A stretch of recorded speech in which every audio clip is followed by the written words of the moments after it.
1, 2, 1, 2, 3. All right. We appear to be streaming. No drop frames. 30 frames per second.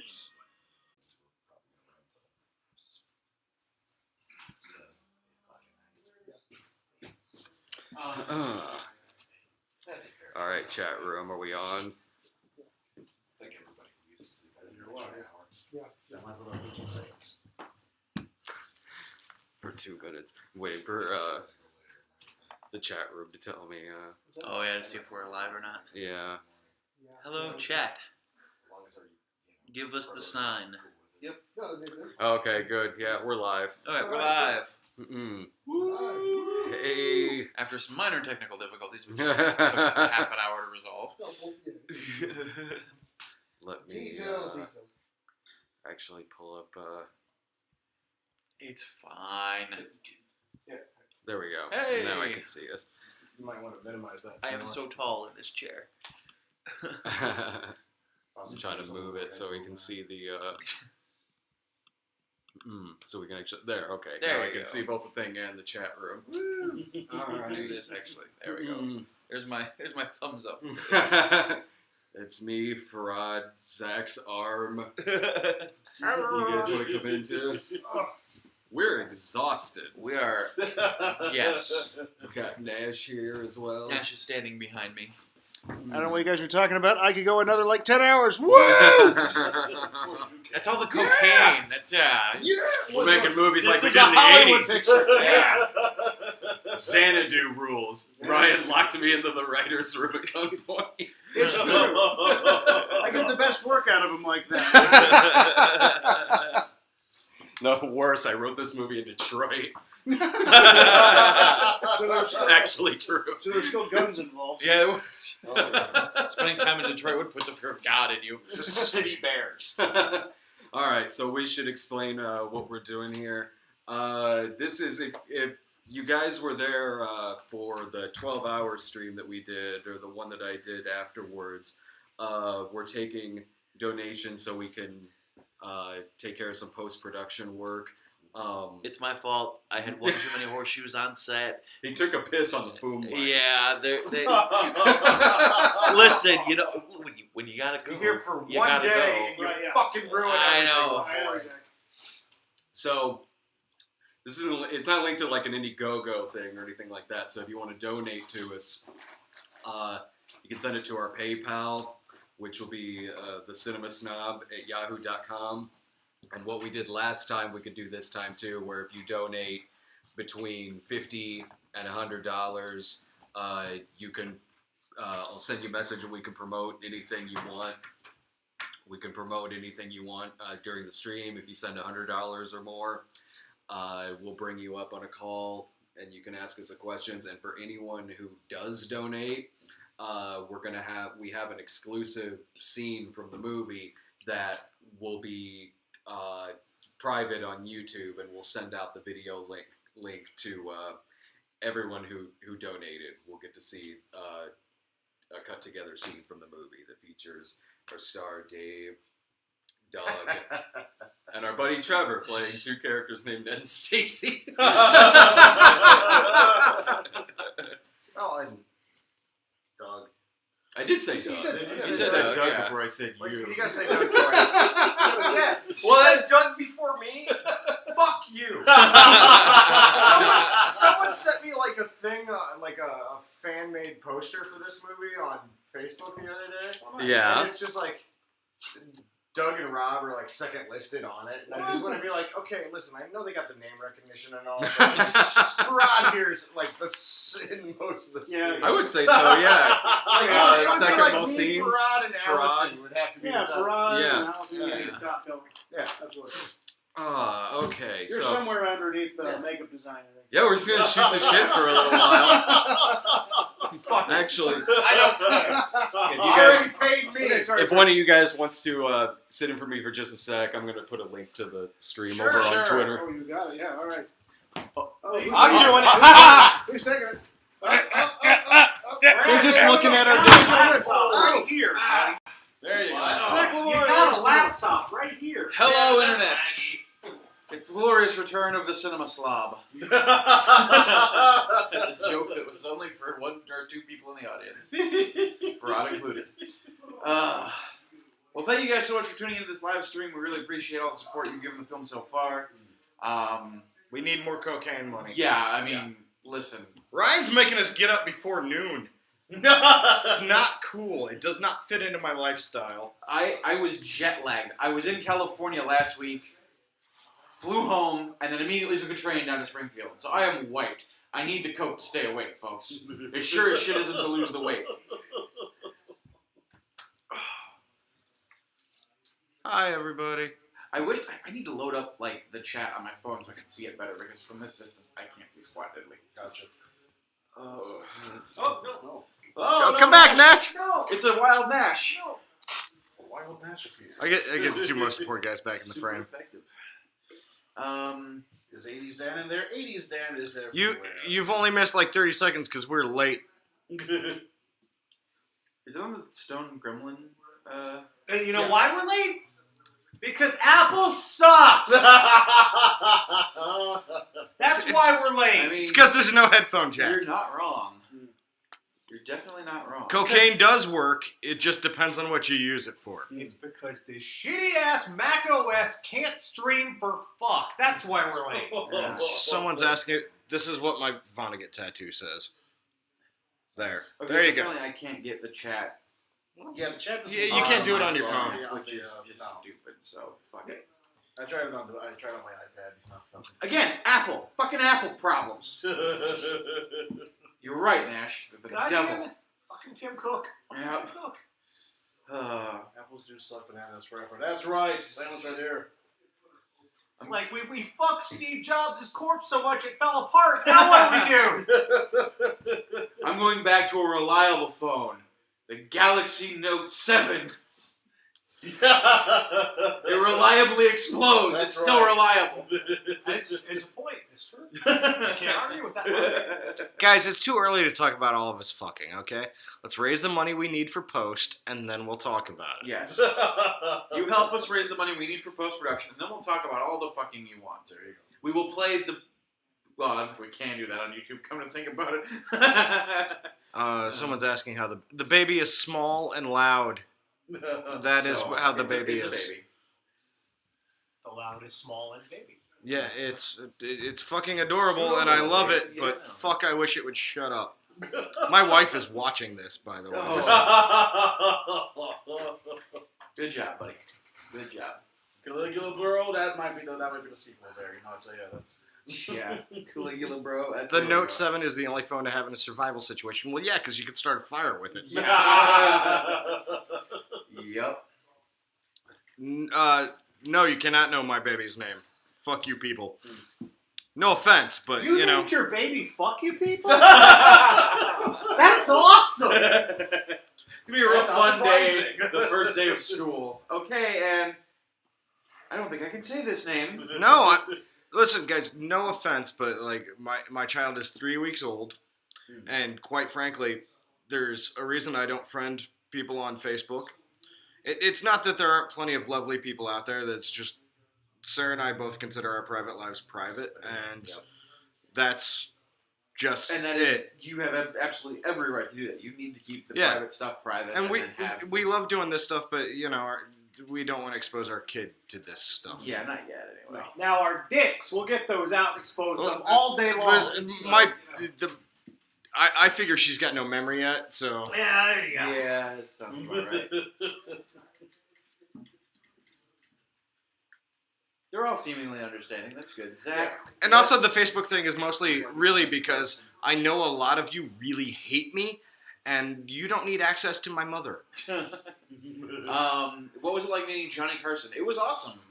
Granted, I was 3 at the time, but he was nice. He was funny. It was a good time. It's definitely one of the greatest memories of my life that I'll be able to carry in with my life. Zach, did Ed McMahon stick his thumb up your ass too?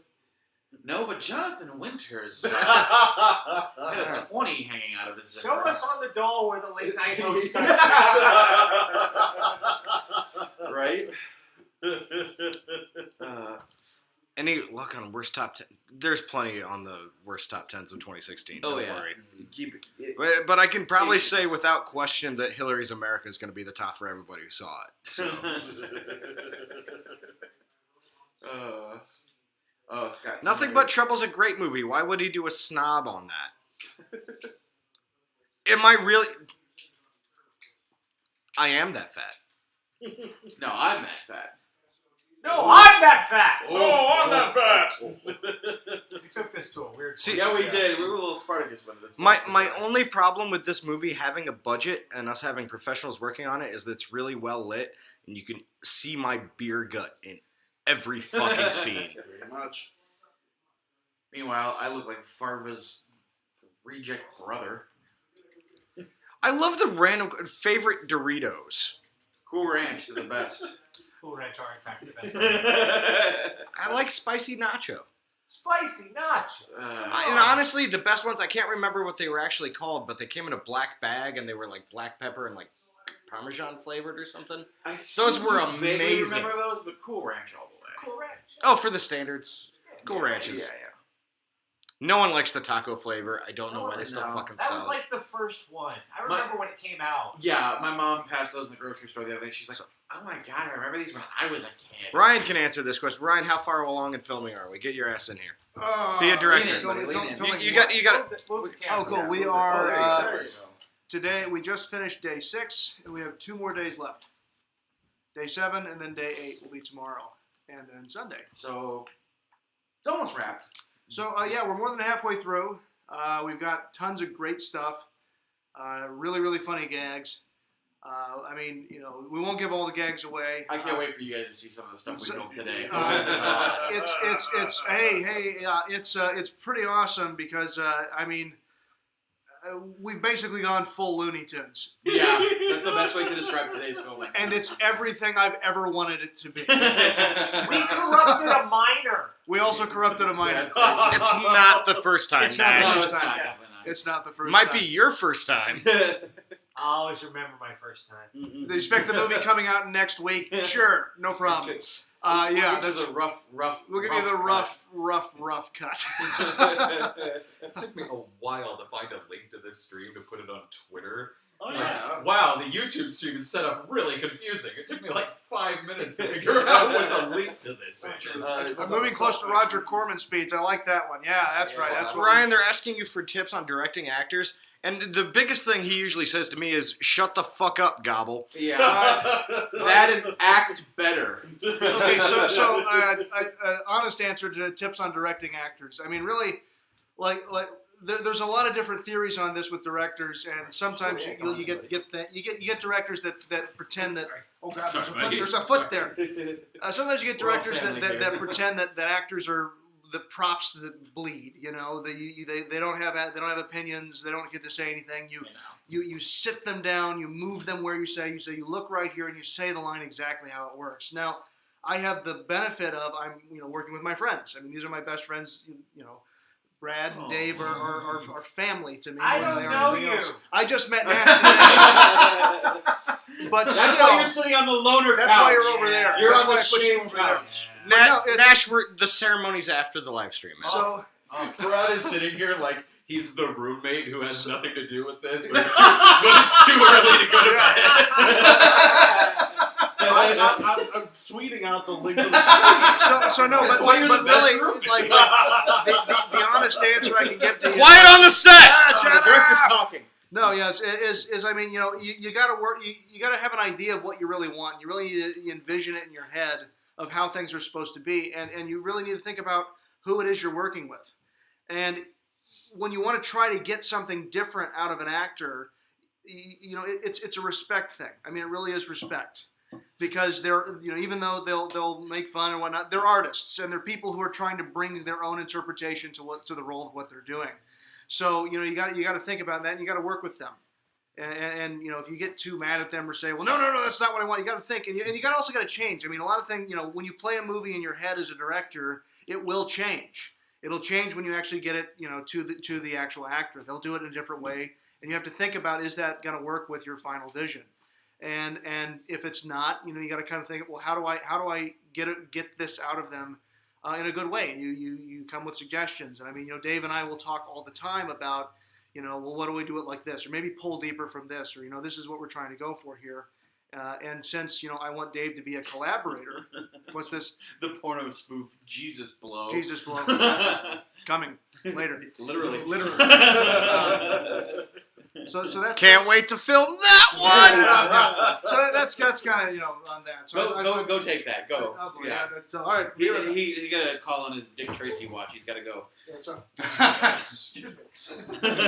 Ryan is thousands of miles away from his family right now, so he's just like, fuck you guys. Yeah. All right, like I said, Ryan is cute, Matthew. Yes. Ryan's fucking adorable. Ryan is adorable. I've had the pleasure of grabbing his ass for 13 years, and I'll tell you, it's amazing. They're well sculpted. Let me move this back a little bit so I can get. I'm more not of us getting in the fisted in anything anymore. Jesus Anymore. blow, the coming of Christ. Well, you can. Beautiful. It's sort of like, nothing stays up Of course, there. now I get like You fart, it's silent. Ryan, they all think you're cute. They thought Brad was the director. No, Ryan is No. the director. Brad's the screenwriter. All credit to Brad, but Ryan's much more talented. Yes. Brad tries to give me direction, I just punch him in the dick. Yeah, it doesn't go well. Taking direction from Brad is, okay, buddy, what I want you to do now is go. I can't take you seriously. I cannot take you seriously in that voice, sir. Look at Jesus, bro, and look at Midnight Heat. You can tell who the better director is. Someone wants to know if Ryan, are you still dating Carl Cox? Is that Ryan? I'd call that a big yes. I am- Apparently, I have better facial hair, though. And yeah, there should be a description there underneath the video that has a link to our PayPal account on it. So between $50 and $99. Please give deeply from the bottom of your wallet. I'm sorry. What was the question about Carl Cox? Are you still together? Are we still together? Of course we are. Except for you're both dead. We're both dead, but If you donate that, I'll send you email. We'll promote whatever you want during the stream. Send us $100 or more. We'll take your call. Anyone who donates gets to see an early clip of the movie that's been cut together. Yeah, we took a clip of the movie. I did a nice polish edit on it. I've also got it color corrected, so it looks really, really nice. We're using a very nice camera. It's actually the same camera that I've been working on a lot of the movies that I've been editing. A lot of Lifetime movies, movies for Hallmark Channel, movies It's for oddly Sci-Fi. appropriate that this movie will be shot in the style of those movies with that equipment because Absolutely, it's yeah. perfect for the. Yeah, it's the exact same equipment. A lot of the crew that I've also hired also works with me on some of those other movies. So we've got a top-notch crew. So what you're saying Great is I need to fellas. move back to Los Angeles and be an actor again and Yes, get you my do. foot in the door with you. Yes, you do. Is That's Trident right. Guy I in love Jesus this Bro? plan. I'm No. still- Done deal, you're in. All We're right. asking if you're in the. Do you have a cameo in the He's movie? gonna have a camera. I will have a cameo in the movie. Yes, I will have a brief cameo. So I gotta have one. I don't know if it's me walking dogs in the park or trying to catch a bus or Very Well, you were the exactly. Yes. you were the eyeball in Paranoia, right? Right, yeah. And you had a really big role in the. Yes, Yeah. Santa Christ will be in the movie. We filmed all his shit yesterday. Yep. Can you talk about your cameo in the Seagal sniper movie? Oh yeah. Okay. There you All right. go. So yeah. All Come right. on, So yes, bring it in. one of the probably the most renowned movie I worked on recently was a movie called the final title was Sniper's Special Ops, starring one Steven Seagal And A Van Dam. and a Van Damme, not the one you're thinking of, not the Rob Van This Dam? was Rob Van Damme. Yeah. I love So that was a movie I got to work on as the editor, and honestly I think it was a fun movie to work on. It was fun to do a war movie. They used actual real weapons with blanks, so they actually had muzzle flashes and brass that got shot out. They shot it in the exact same place that they shot American Sniper. And because, what you just said about the blanks and the explosive, it was actually looked far more realistic than American Sniper. It was did. actually a pretty passable war film because you also had for the bullet effects of them hitting near the actors, they had a paintball gun with dirt pellets, so it hit with dirt, which was pretty cool. But no, yeah, if you haven't seen it, which makes you like a person, it's starring Seagal, and he's this special forces sniper. Where's the audio? Is that? You're fine. It's right there. Fine? Oh, okay, never mind. Okay. Shout out to the buddies chanting ECW in chat. Good on you. Because Rob Van Dam. Yes, yeah, and he does this at one point in the movie. He totally does. Oh, I'm sure. Yeah, he does. It's He does. signature It's a signature thing. He totally does. Actually, he was really cool to work with. I will say this. I got to meet him a few times. Ridge. No, we're not talking about Hacksaw Ridge. No. So, Nobody's talking about Hacksaw Ridge. no. So anyway, at one point, okay, he's a special forces sniper who gets stuck behind enemy lines, and because he's probably 400 pounds, is probably why he got stuck behind enemy lines. Hey, I resemble that remark. Okay, but you're not trying to convince anybody that you're a special forces sniper. That's true. Yeah. All right, let's just put it this way. Anyway, so I'm special, but not special not forces. special forces. So anyway, No. he so at one point he goes over and he picks up a radio and he calls back to like headquarters and says, he needs to be extracted and got out. Originally was supposed to be somebody on the other end was the whoever's person at headquarters or whatever. So I just recorded a temporary track. We do that a lot. As the editor, so we can show it to the producers, just so they know that there's something that's supposed to be there. Like I'll record a voice and put it in there. Well, I put in my temporary track, and I guess for whatever reason they either forgot about it or they thought it was, I guess, good enough. So they kept it in there. So in the final movie, you have Seagal, saying, what does he say? He goes like, "This is Overwatch. I need pickup." And I'm like, and then I just, the temp was just, this is Beeline. Please confirm. He says, "This is Overwatch. I need to pick up a copy of that Beeline," and that's it. So there you go. So without even trying, I end up doing a voiceover cameo with Seagal.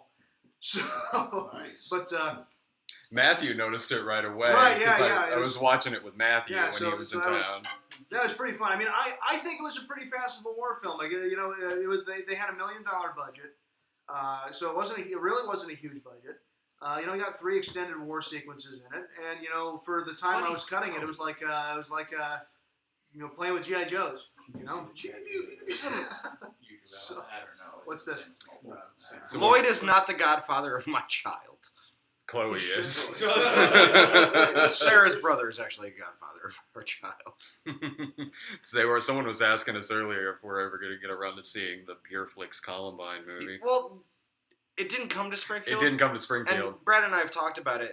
We're going to try and find a copy for after we're done. We'll see. Because we both want to see it. We both want to review Somebody it. asked me about paranormal sex experiments, and I'm afraid I don't do the snob. I'm- Brad does the snob.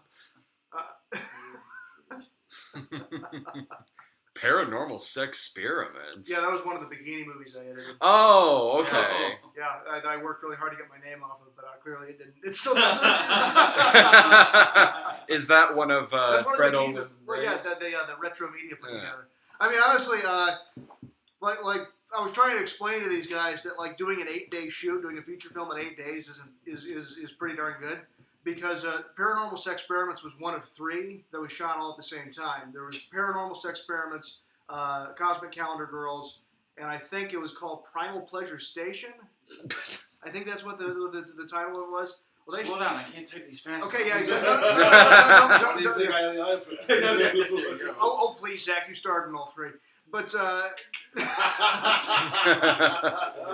there were 3 that were all shot at once. They shot 3 of them, 3 feature films because they're feature length in 6 days.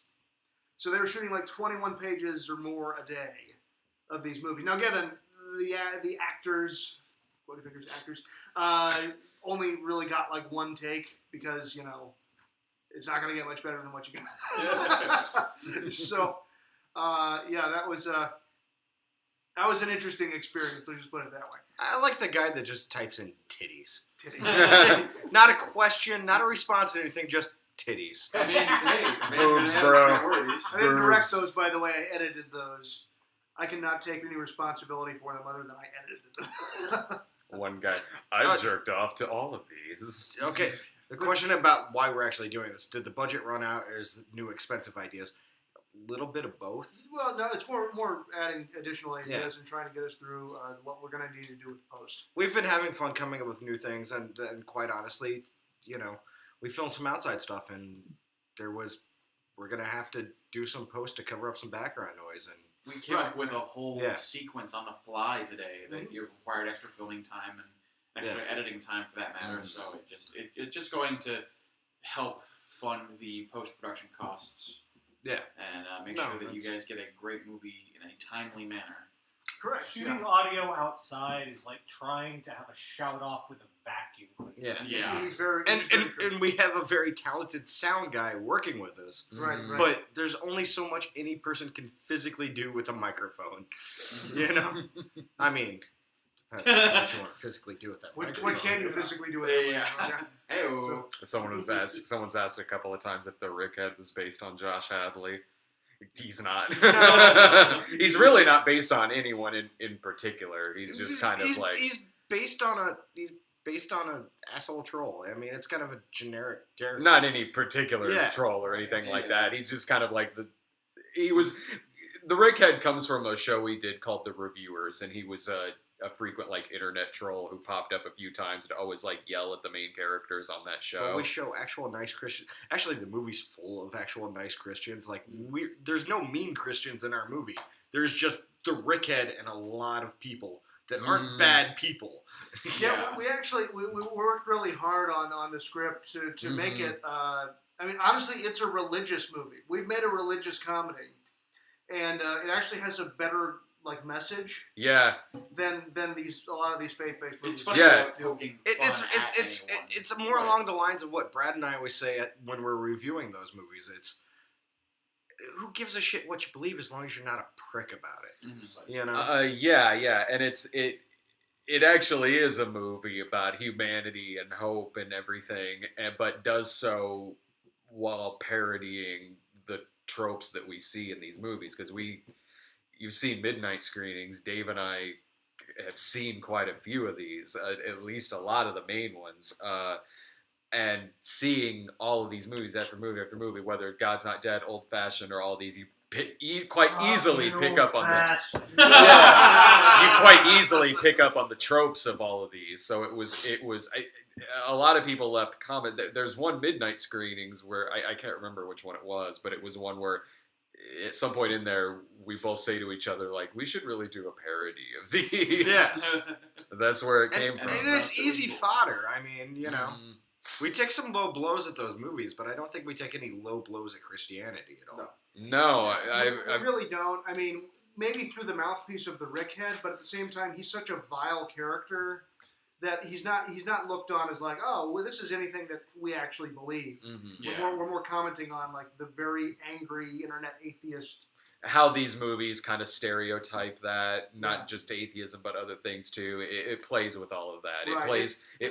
Sorry, go ahead. No, you're right. I was saying it's very much what that character is saying, but the movie's actual message is not at all that. It's actually like I said, it's actually a very religious message. I mean, as crazy as it sounds coming from us, I don't know that it's a religious message. I'd say it's a humanist message. Yeah, I'd say humanist and very spiritual. Yes, sort of. You could look at it. You could look at it all of those ways. Quite honestly, it kind of plays into however you feel about it. If you're not a piece of shit, like all those assholes who voted for our president. Happy America. I haven't stopped drinking in days. Yeah. I'm a father. It just helps you get through it. No, you know what? It was one of those moments. I literally sat there and went, "All right, I can deal with 4 years of this," and then went like, "Oh, fuck, I have a daughter." Yeah. You know what I'm talking about. I do. Yeah. Awkward. So this is gonna be like Dogma. We didn't have the budget for a shit demon. So they got me. I was gonna say we got Doug, but Oh! There are a couple of demons in the movie. yeah. There are a couple of demons in the movie. There's one shot, and I won't give anything away, but there's one shot of the movie that if you're on Snapchat and you've been following that, you can see behind this that we shot with Allison yesterday in this red room, and it was like if you were to just look at this still shot, I mean it's beautiful looking, but if you were to just look at the still shot, it looks like we're making this like fucked up Dario Argento movie. It was crazy. It was great. Did you see Old Fashioned? Yes. Jesus Christ. Well, then you need to see Voiceless, because it's practically the same movie, only it's about abortion. Oh. It's like if Old Fashioned was shot like The Wire for some reason. What? Dead serious. Brian and I went to go see this. Hardest setup on the shoot so far? Me. No, we've got such good crew that honestly everything's been. The setups have all been easy. The We had hardest. some weird shit this morning, though. Or this afternoon. Yeah. Yeah. That's not the setup. That's just circumstances. Yeah. Are you talking? That guy on the bike? Yeah, we had some guy on a bike who was, I mean, sometimes on a set, especially if you're shooting outside and it's like not a controlled road or something, you're at the mercy of whoever walks by. And most of the time, it's just people going, "Oh, shoot a movie, awesome, it's great." And we had that lady walk by when we were at the theater, and she's like, "Oh my God, y'all are shooting a movie! This is so cool." She asked what we were shooting, and we go, a mayonnaise commercial. There's a Trump troll in there. Trump troll, hey! Trump troll. That's happened to us on more than one. Like there was a drunk or a meth head who showed up during the Cinema Snob movie. When we were doing Midnight Heat, there was a panhandler who wouldn't leave us alone. Well, I mean, these sort of things happen on bigger budget movies, and actually on bigger budget movies, you actually have budgets. Like it's not an unspoken budget, but it's like you just pay them off. I mean, you've got a huge amount of money being spent to get all these people there and to shoot, and you're on a schedule. And if you got one person who's unbalanced or crazy or just a jerk, it's the easiest thing to do. Is like, here's $40, go away. I'm not even kidding. Like that's what we actually do on bigger budget movies. Is we do stuff like that. So technically, someone could make a living Just interrupting hassling movie movie shoots. I mean, Internet trolls, you found your calling. you found Holy the job. shit! It's what we do on bigger. I mean, Oh my God, It was I'm a much drunken more- asshole. I live in the wrong town. Ryan, can I just come spend like a week at your house and make like $5 grand? Yeah, exactly. Party at Ryan's house. We got a little bit of it in the behind the scenes footage. For what day of this is this? Was this a It's shoot? day 6. So for the day 6 on the. I did not name my son after Trump. First of all, I didn't have a son. I have a daughter. so I her wouldn't name's fuck- Ivanka. Yes. Yeah. Yes. I was like, I noticed the police eventually showed Right, up. we with did the call the officer. police. Mhm. Because I mean, the thing is the guy was dangerous. And when you could tell when the police first showed up, the very first words out of his mouth was, "I wasn't doing nothing." Yeah. So he was a little experienced with the whole procedure. Yeah. Now, I mean, I didn't see what was happening because we had some kids on set, so I actually took the kids. Yeah. I took the kids away. It was like, let's go for a walk. Let's go over and shoot like a scene like on the other side somewhere else, because I didn't want them. I mean, even best case scenario that like he just gets mad, gets unruly. I was like, I don't want the kids anywhere near this. So I took all the kids off set and moved them to another location. But I didn't really see what happened to them. I guess the police The cops showed up and like they didn't take him to jail or anything. They took him home, right? Yeah, there's like, oh, we're just taking him home. That's great. I mean, but like the reason why he was dangerous was he was like riding his bike through traffic. Yeah. Like that, Yeah. I mean, A busy street. he wasn't too. necessarily bothering us. It was just like he was riding his bike through traffic. So, It is pronounced Goebbels. girls. Yes, it's a running joke whenever we do something like this. And it's like, so gobble? It's like, no, it's pronounced Goebbels. Girls. Someone's asking if the movie's 4K. Sure. The camera. Yeah, you know what? Does that sell it to you? Yes. 4K, it's 4K. Well, I mean, I guess if I can get into the tiny bit of technical, we're shooting on a camera that does shoot 4K, but no, actually we're recording in, to get technical, ProRes 422 HQ. And the reason we're doing that is for two reasons. One, the editor that we're using, I mean, it's really, really hard to just edit 4K footage. And two, our distribution method is either going to be web, which, I mean, HD is already perfect for web anyway, or even Blu-ray. So, which again is HD. It is highly unlikely that we would find any type of distributor that would want in 4K.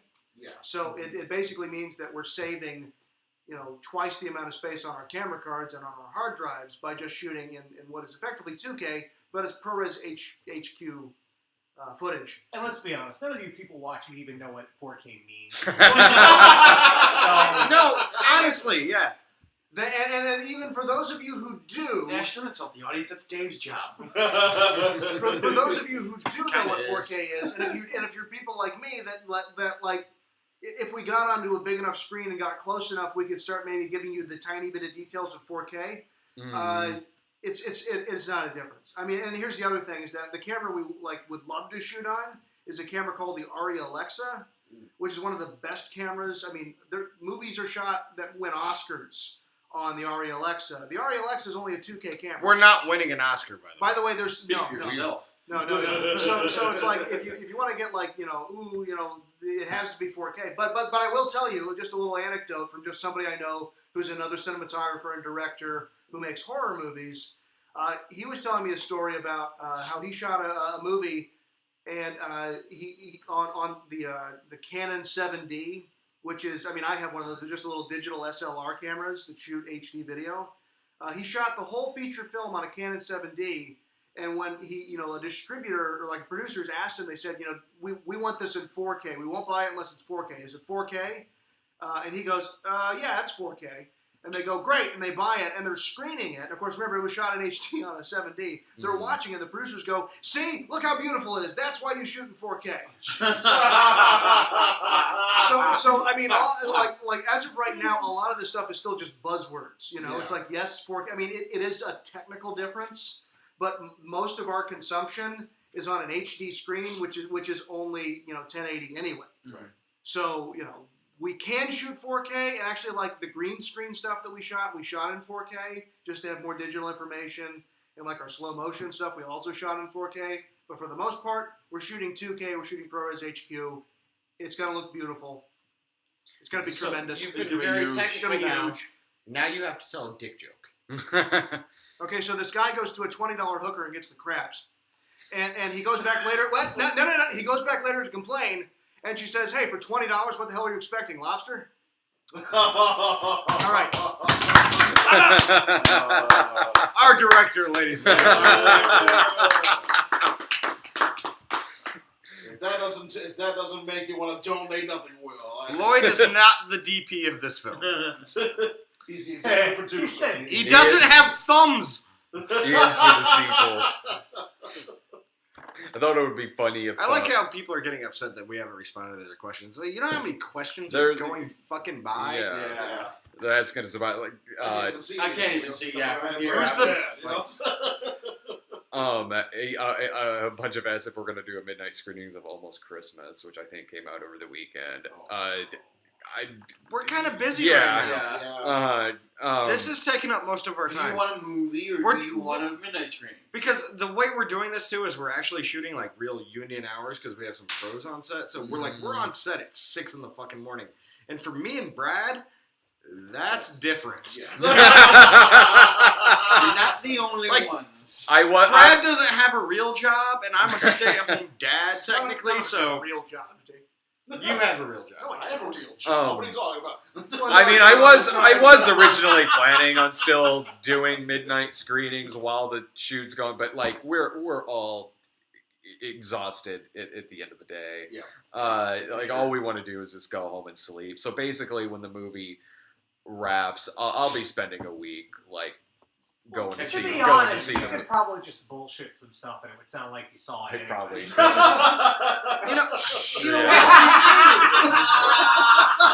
anyways. This poor baby Dave and Brad have to wake up at regular people hours. Well, you know what?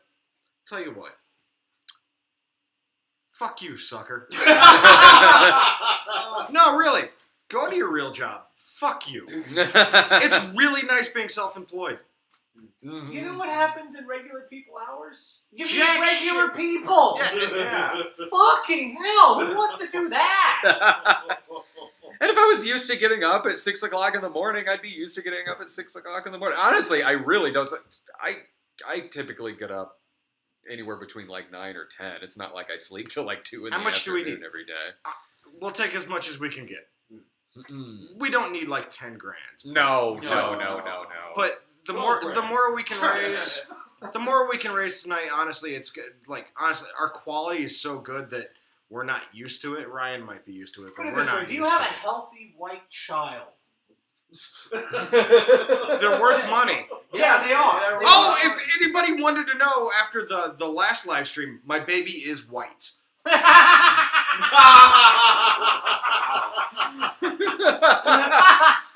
And it's mine.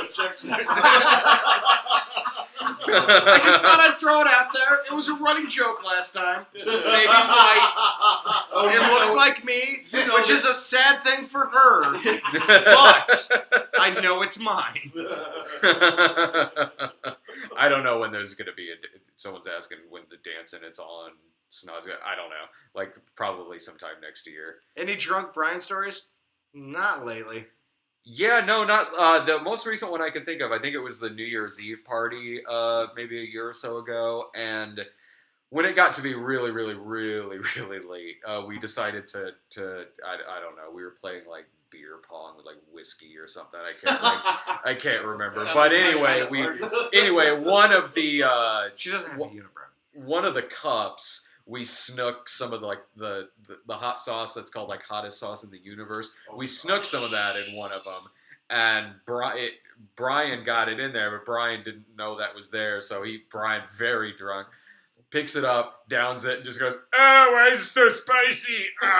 And just goes on to something else. And then the next day, he came over because I think Letty left like her purse over here or something. So Brian came over. We go in the room and all the beer pong shit was still in there. So Brian says, "When did we play beer pong?" Like 4 in the morning or something, man. You don't remember? I was like, "You drank the thing of hot sauce. It was in one of the cups." Brian pauses and he goes, "That explains so much." The poor guy had the hungover fire shits all morning. I had no idea why. The hungover fire shits. My Aquabats cover band. I don't know when I've been getting asked a lot when Shot on Chitio is going to be released. It'll be after Jesus Bro. It'll be after Jesus Bro is released. Jesus Bro is the much better movie. I'll tell you that right now. Can you still donate after the stream? Yeah, we'll take your money. absolutely. Our PayPal address is thecinemasnob@yahoo.com, and again, $50 to $99 will promote whatever you want on the stream. $100 or more, you can call in and ask us a question. Anybody who donates is going to get an early link to an exclusive clip from the movie. Can I see the clip? What? Yeah. Oh yeah. You just got to donate, man. Dang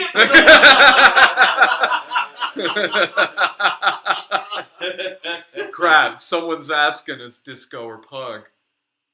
What? Someone goes disco or punk. I'm like, Dave and I have very different answers on that. I'm gonna say punk. I'm gonna say disco.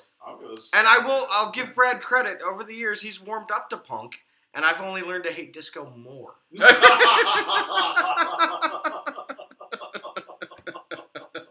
No, actually, I do like punk music. I do, but disco it truly is one of my favorite genres. My favorite band's the Bee Gees. Like, of course, I love disco. How much can you donate? As much as you want. Yeah, as much as you want without going into debt. Shut the fuck up! Let's be honest. We're not going to live to pay off any debt. I'm not happy about the whiskey and plastic either, but I didn't need a full pint. I just wanted a half pint, and I like Jim Beam. We just delicious. Can we have disco punk? Yeah, Blondie. I was just gonna say. Hell yeah. Yeah, I've got Caligula on vinyl. I definitely know my. It does. The Caligula vinyl does have a disco version of the theme song. Favorite. It's a weird thing that happens. This is a question I actually. This is a question I like. What's everybody's favorite Coen Brothers movie? Lebowski. Big Lebowski. Yeah, Teddy Lebowski. It's an easy answer, That is but an like easy answer. Honestly, Miller's Crossing.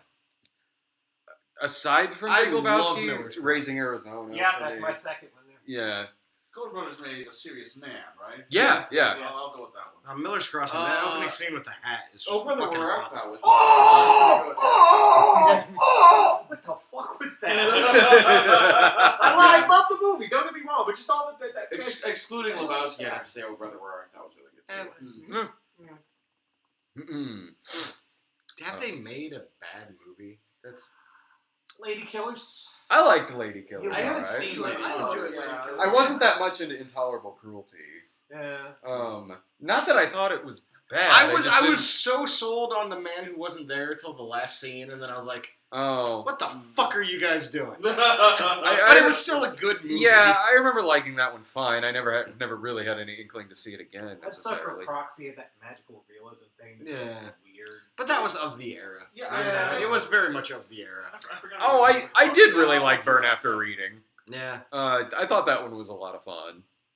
I didn't really enjoy it the first time I saw it because I didn't think I was expecting the tone of it, and then the second time I watched it, I really enjoyed Burn After Reading. Someone's asking if I'm going to review the Cinema Snob movie as the snob. How I don't hard know. would it That's be to so make a meta. parody of shitty musicals? You know what would be really funny about me doing a review of a snob episode on the Cinema Snob movies? You could legitimately comment and say, Nostalgia Critic did it. It's true. He did do an episode on it. Right. Okay, here's my favorite Kubrick. Oh, 2001. Yeah. The Shining. Yeah, Shining. Full Metal. That's a great fucking movie. Barry fucking Lyndon. I love Barry Lyndon. Although Hell, I love Eyes Wide Shut. A lot of people hate that, but I I love love Eyes it. Wide Shut for reasons not pertaining to its. I'm quality gonna as a say film. I'm gonna say Doctor Strangelove. yeah. Yeah. I don't know if you Dark can Knight. count Eyes Wide Shut really as a Kubrick movie He because didn't other do it. people had so much creative input after he was dead. Yeah. Sure. I mean, But everything's still there. yeah. I It was mean, still shot by him. it still looks like a Kubrick And he film. still drove the actors to complete breakdown. Yeah. Did Kubrick do Spice World? Should have. Sure. Yeah. Yeah. Why not? Why not? He totally should have. He also did Cool Paths Runnings, of Cool Glory Runnings. is pretty great. So's The Killing. Mm-hmm. I fucking love Kubrick. Yeah. Yeah, that went 2001. It's my all-time favorite I'm movie. gonna- Did we donate to Jake's Kickstarter? I sent it a virus. Not really. No. No. Ben, that's the last Jake question we'll answer tonight because it's fucking pointless. Who doesn't want to answer Jake Busey questions? Well, the president's his dad now. Oh wait, no, that's one of the Trump boys. I'm sorry. He looks like if Jake Busey got hit with a stick. You're on the list now, Dave. Yeah. Fuck it, fine. I want to be on that list. Now we're all on that list. Damn straight. Are there perks? Perks. Zach will show you his dick. Some call it a perk. Some call it torture. Yeah. I'm pretty sure actually it's against the Geneva Convention for me to do that. It wasn't a Kickstarter. I promise either. to it tell was you, like if we a hit GoFundMe or $2,000 something. tonight, I will truffle shuffle. There you go. Nolan or Sam Raimi? I love a Sam Raimi movie, but I gotta say, Nolan's more consistent. Yeah, Nolan. Yeah. Like I think Sam, if I had to say whose movies do I love more? For the most part, Sam Raimi, but Nolan Yeah. is definitely more consistent. Mhm. Raimi knows how to get a little out of get a lot out of Yeah. a little. Right. Yeah. But Nolan can just he Yeah. feeds for the eyes. Well, and when Sam Raimi's on, he's fucking amazing. Oh yeah, yeah. But Spider-Man 2. have you seen a bad Nolan film yet? Like, I can understand people Were we not just talking liking about some this of earlier? the I can see if Nolan film I didn't like, but Yeah. I haven't yet seen Not a one bad that's looking. bad. I Yeah. haven't seen a bad looking Nolan. I didn't like Dark Knight Rises. Yeah. But I'm not going to call it a bad Yeah. film. Yeah. Like, Sure, yeah. Any love? I have all the love in the world for Memento, except for that bullshit DVD from like 20 years ago that Oh, you couldn't access God. anything. Yeah, the Do you remember memories of that? that were awful. The DVD, that 2-disc DVD from The Memento, special edition Memento that was, DVD. they made it Yeah. impossible to navigate. Yeah. I forgot about that. That Holy was one of shit. the first Darkman DVDs is I not a bought. fucking joke. Darkman is actually really, really good. I love Darkman Darkman. 3, Darkman Die. Now that's a fucking joke. Yeah, but that was the saving grace of that is Jeff Fahey plays the bad guy. Redo Sadistic Bitch? Well, let's get this movie out. Let's get Mhm. Shot on Shitio out, and Yeah. then we'll talk about Sadistic Bitch. I always I thought think We've the perfect talked about follow-up- Sadistic Bitch a lot. Yeah, I think a perfect follow-up to a religious feel-good movie would be, a torture porn. Favorite Bible Yeah. story? The loaves and the fishes. You do love you some loaves and fishes. It's my favorite thing from the It is Bible. yeah. Because those two words together are just beautiful. Loaves and fishes? Oh, Yeah. come I'm gonna on, check Job. the PayPal. Job, you have God and the devil being an absolute dick to one Are we dude. gonna do this again with the live stream? We're just gonna answer favorite questions. I mean, it's easy, but it gets boring. It's easy money. Favorite Italian director? No. No. Favorite Goldweight movie? Goldweight? Bobcat. Goldthwait. Shanks the Clown. Scrooged. I don't know. Scrooge. Scrooge is a good hot to try. Honestly, Lots of try. what is it? World's Best Dad?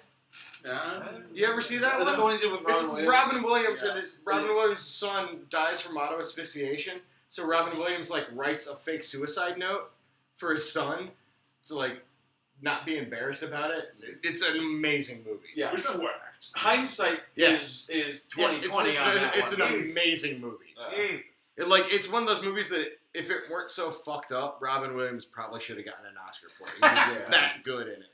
Yeah. When I Mel was Gibson growing in The up- Beaver, which Mel Gibson should have been nominated for The Beaver because he was amazing in that movie.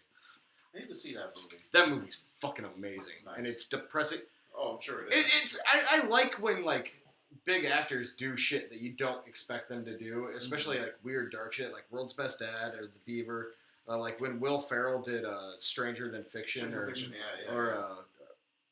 Everything Must Go. Was that the other one that's really dark? Those are both great movies. Mm-hmm.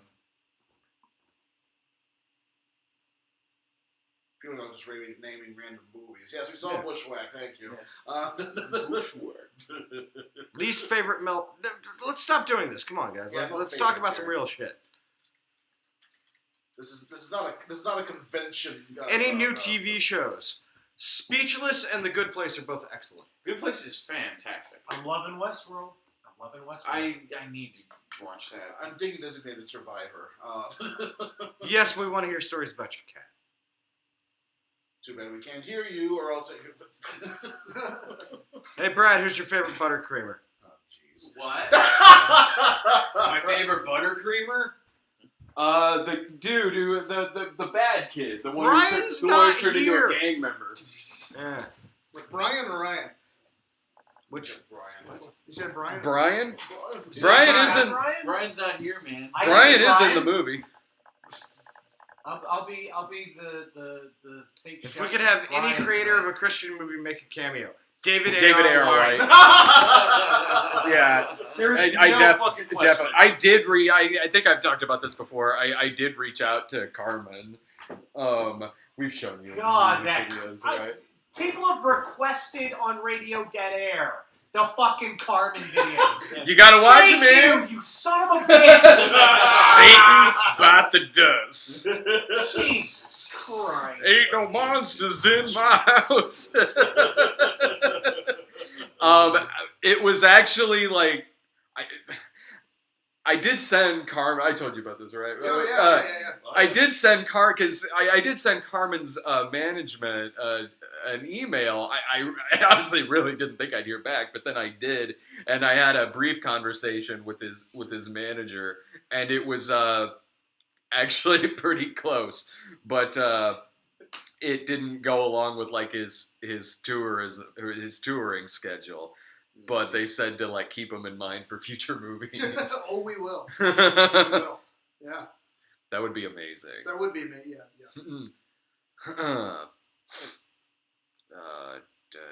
Why did I what? Why did I disable anonymous asks on Tumblr? Because you gotta grow a pair and come out from under your pussy sheet and say it to my face.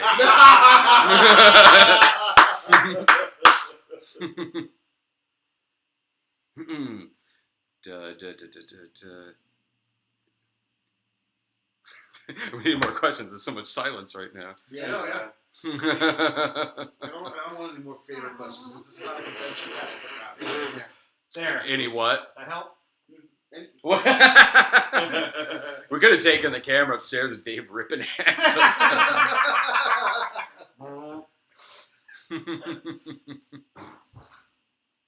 Any just crap, this is a question, but is there any comics anyone's reading?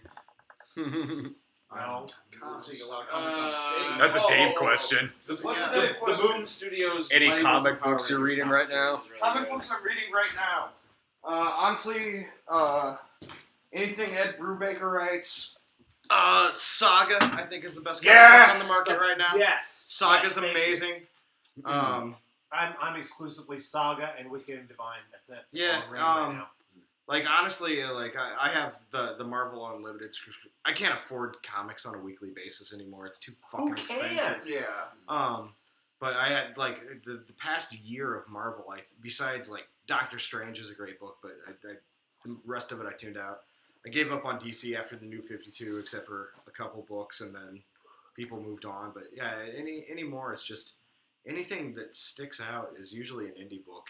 Yeah, They're self-published. It's Image, it's Dark Horse, Yeah. it's Boom, it's Dynamite. Yeah. Like I said, I've really been enjoying the Boom Studios. And Rangers I Power will Rangers always reboot publicly series. It's pimp really the good. work of Timothy Bradstreet. Yeah. Give him money. Give him so much money. I used to hang out He with buys that me motherfucker. things. I used to hang out with that motherfucker. Really? Yeah. He married my sister. Get the fuck out. Do you know my sister as well, Dak? No, this is back in the Atlanta days. Dragon Con and shit. Yeah. The Tim's, White Wolf. Tim's Yeah. my brother. Shit. Yeah. Small goddamn world. Yeah, I was used to hang out at their White Wolf Studios, knew a bunch of people around there, hung out with them, met him, hung out with him a couple times. It's a good view. He'll be here next month. Yeah, he's a great seen dude. that son of a bitch He'll be home for Christmas. it's been at least a decade. Well, he's from Bloomington. I mean, It's been at least a fucking decade. He called me a Vietnam shooting him in the back motherfucker. when one we time. were like 10. No, we were like 18. Yeah. We were playing GoldenEye, and I'm a Holy- bastard at playing that game. Holy crap, that's a small world. Yeah. Yeah, he used to do all the World of Darkness stuff. Yeah. A whole bunch of this stuff. Yeah, jeez. He's I think soon he's putting together another book, and I think it's just gonna be a Vampire the Masquerade portfolio. Cool. Nice. Wow. Oh God, that was a decade. Oh Jesus, I'm old. Yeah. So am I. Jesus. Welcome. So am I. Yeah, there's Because I can't imagine we're much different in age, if at all. 40. Yeah, we're 7 years apart. That's That's not much. Anymore. Well, consider how old Bradstreet is, Mm, and that he's my brother. yeah. Like, I was raised with older people. So. Will we ever visit Ohio? Not again. We used to do a lot of You did. we used to do a lot of cons in Ohio. The problem with Ohio cons is something bad always The happens. problem is the drive. The Like, for me drive anyway. wasn't that bad. And it's just something bad always happens. Someone's car would break down, or we'd be in a dry county, and I'd have Well, to, that's like, true, yeah. I'd have to go to fucking, like, Kentucky to buy liquor. Fuck that shit. I didn't even think, like, I get... I'm not passing the bottle. It's fucking mine. Seriously, this is the first time after, like, 6 o'clock I have not been holding a screaming child in the past 3 weeks. Usually his own, but sometimes others.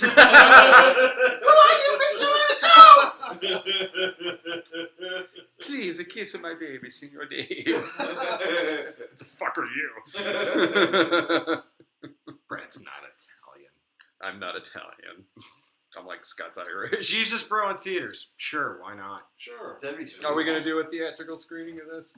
Yeah, we're gonna do some screenings. I mean, we have some connections with a handful of companies. that we're going to try to get this thing to. I mean, it's always Nice. it's always to try and get it to. Mhm. If we can, I mean, it works like this. I mean, we need to be able to finish it and do it the right way. You know, if we have a really good product, we can get it to distributors, Mhm. and that's where we're at. Well, so far we have been putting together a phenomenal product. You Yeah. know, with the funds that you guys have already given us, we have done amazing things. Distributed by PureFlix. Only if they don't watch it first. If they don't watch it first, Yeah. We were talking about this. We were like, should we just for shits and giggles submit this to Yes! Netflix? There's something so right about the fact that the biggest budgeted movie we've ever done is a Rickhead movie. It just seems right. I love that we waited for, a movie where I'm the lead, and we waited for me to get fat. We missed my prime by a couple years. We waited for me to get fucking fat to do this Dave, shit. look at it this way. Next to me, you are fucking a hunk, alright? I don't see it, but I mean, because I think you're a beautiful man. You guys have which Punisher movie do you guys like the best? Warzone. Yeah. Warzone's a lot of fun. You know what? Really looking forward to Give me Netflix show. I have seen Chris. Give me the Thomas Jane one, but cut out the neighbors Yeah. and add the tone of Warzone. Mm. Or give me Warzone and give me a different villain. It's hard to fucking balance. Punisher's. Dirty Laundry. Dirty Laundry. That's the best Dirty one. That's Laundry is fantastic. fantastic. Yeah. Yeah, absolutely. And that was what Thomas Jane just sort of was that out of pocket or? It was the same guy who did that same weird produce. It's the guy who produced Dread. Oh, Alex Garland? No. Avi Shankar? Yeah. Oh, okay. Yeah. Or, yeah, something like that. Honestly, the one I've seen the most is probably the Dolph Lundgren one. Yeah. It's like, I'm not saying it's a good adaptation, but I But love it's a that fantastic 80s action movie. I movie. love that movie. That's honestly one of the first action movies I ever remember watching. When we were watching that movie, we didn't realize we were watching a Punisher movie. I know. Well, not because, we didn't start completely, it happened to be on TV that way, so we caught it, maybe halfway through. This was, grade school. And we were like, I don't know what this is, but it's fun. This crazy geisha lady's great. Yeah. And then at the end, when he has that little, monologue and, Lou Gossett's on the roof, Frank! And then it's the ending credit that just says The Punisher, and both of us went, The Punish? That was The Punish? No other Punisher movie has that much of Dolph Lundgren's ass. So. That's the final shot of the movie. I think it's the opening shot. Patrick's assistant directing skills? Well, isn't he a line producer? What the fuck? What, No. Patrick? Yeah. Oh, he's first AD. He's first AD. Yeah, Patrick's our first He AD. does have some mad skills. He's got does. mad skills. He was yeah. doing handstands while we were trying to fucking film today. That's but true. All first ADs must be able to do handstands. Yeah, it's true. It's in the contract. You can see him in the behind the scenes footage. Well, this hasn't been made Posted, live yet. yeah. This one hasn't been. It's day 3. There's some behind the scenes footage of that, and there's one part where the scene is basically a parody of both the dinner scene from Do You Believe and also God's Not Dead. Mainly Do You Believe, where there was the scene where Sean Astin was having dinner with his wife and he was scoffing at the praying family at the table next to him. We kind of do that, but in this the sight of it makes Rickhead so sick, he just grabs the wine bucket. He's on a date, by the way. He grabs the wine bucket and just throws up in it, and you can see it. You can see behind the scenes, Patrick is in the background as one of the extras, and he just has his hand just over his face because Cracking up. it was the gargle one that we did. I think it was the last one, because Yeah. we wanted one where it sounded like Dave was gargle puking, and and Allison is, oh my word. Yeah. Tamara comes running up like, my God, sir, are you okay? Thoughts on Leonard Cohen? As bad as this week has been, Leonard Cohen dying was the worst part. Yeah. Mm. But we still have Tom Waits and Nick Cave, so we're all right. Shut up! Good God, jinx us! Don't give 2016 any more ideas. That's what happened on. That's what happened on Double Toasted when David Bowie passed away. Dude on there goes well, what's next, Prince or something like that. It's like a Favorite serial killer. gun? 2016 is a serial killer. Only Yeah. two of us can Right now. answer that question. What? What is it? Favorite gun. Favorite gun. Gun. James Gunn. I'll allow it. Yeah. Yep, James Gunn. Honestly, I've got a little .22 Magnum repeating rifle that I think is just the funnest toy in the fucking world. But I've got an NES Zapper. yes. I got an Atari XC light gun. Yeah. Okay, guys, we got a phone call. Oh yeah. Oh. Who are we talking to? We are talking to Jeffrey Spur. If I can, Right. let's bring him up on speaker. Welcome. Okay, there. It's letting me talk. You know, I should have just. I should use my. I should use my little speaker here too, so it'd be a little bit louder. That's all right. We'll do that later. We'll call him back. 2016's death toll was like 80s Bill Zabka. Hello? Hello? Hey, is this Jeffrey? Yeah, Hey, man, you're on the live stream with us. How you doing? Woo! I'm doing good. Sorry if we sound really tired. Okay. You got a question for us? Yeah, I have a question for Brad.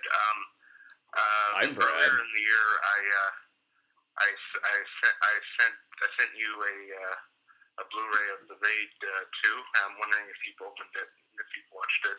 Yeah, I have actually, and thank you so much. Thank you so much for sending that to me. I did like that weekend after I got No it. one sends me shit. Make a wish list. I just keep getting envelopes of white powder. That's the cocaine. By the way, Free I think cocaine, that's man. I mean, you know. Thank you so much for sending that to me, dude. Do you have a No problem.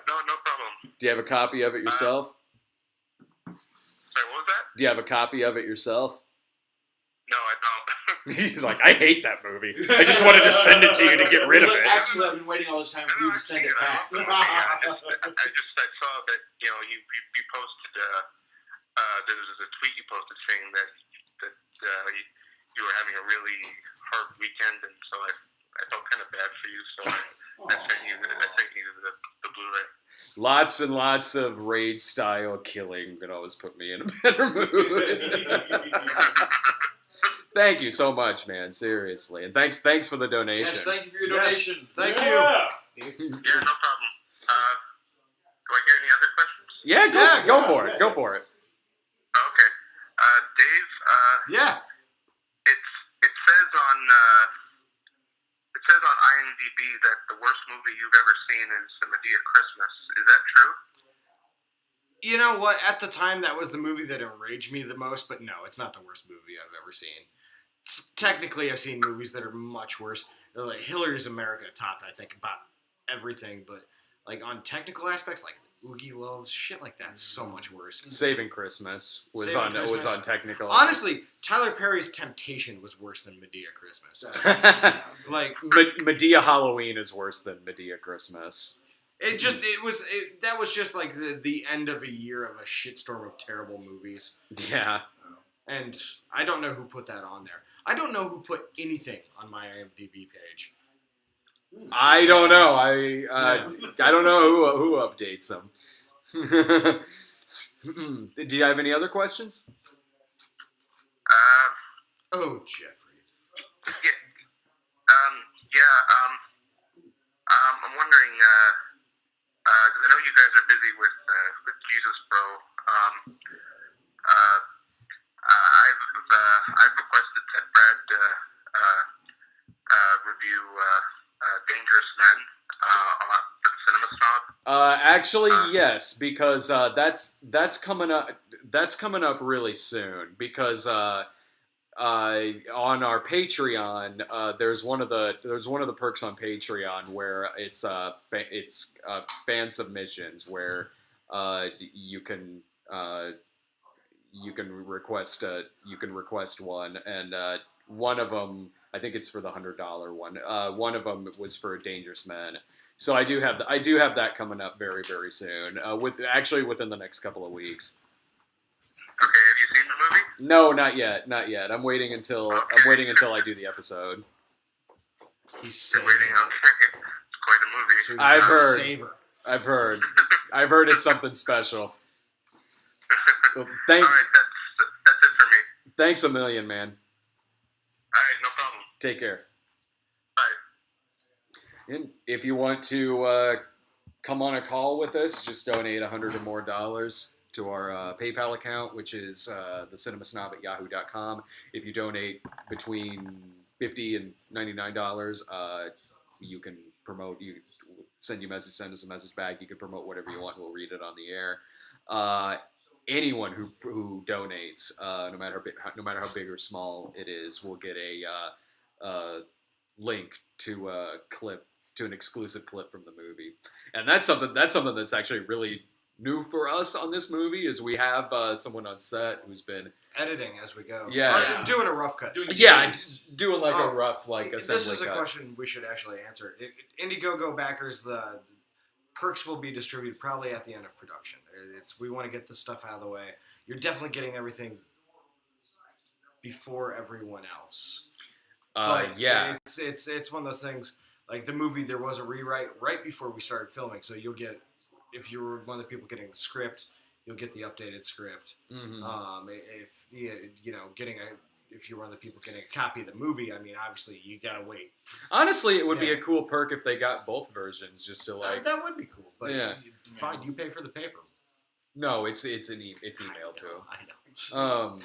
That's I've seen some like movie Indiegogos that have made that mistake where it's like on paper and like. But that stuff's definitely coming, and we're definitely conscious of that. It's The we just want to get through production before. the behind the scenes have been going out to contributors early, and also The on Snapchat, we started that. Yeah, Wednesday. the Snapchat as well. All the photos on the Snapchat, if you're Look, in there, it's the internet's Nash. they're in the My Story section on the Snapchat.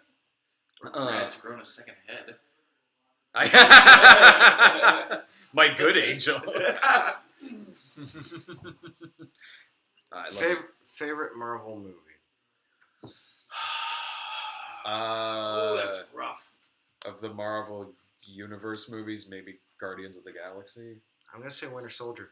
Mm-mm. It's a hard question because none of them are. Like, there's definitely ones that are better than the others, but I don't think there's a single bad one yet. No, not ones that I would say are bad. Yeah. Iron Man 3 wasn't that great.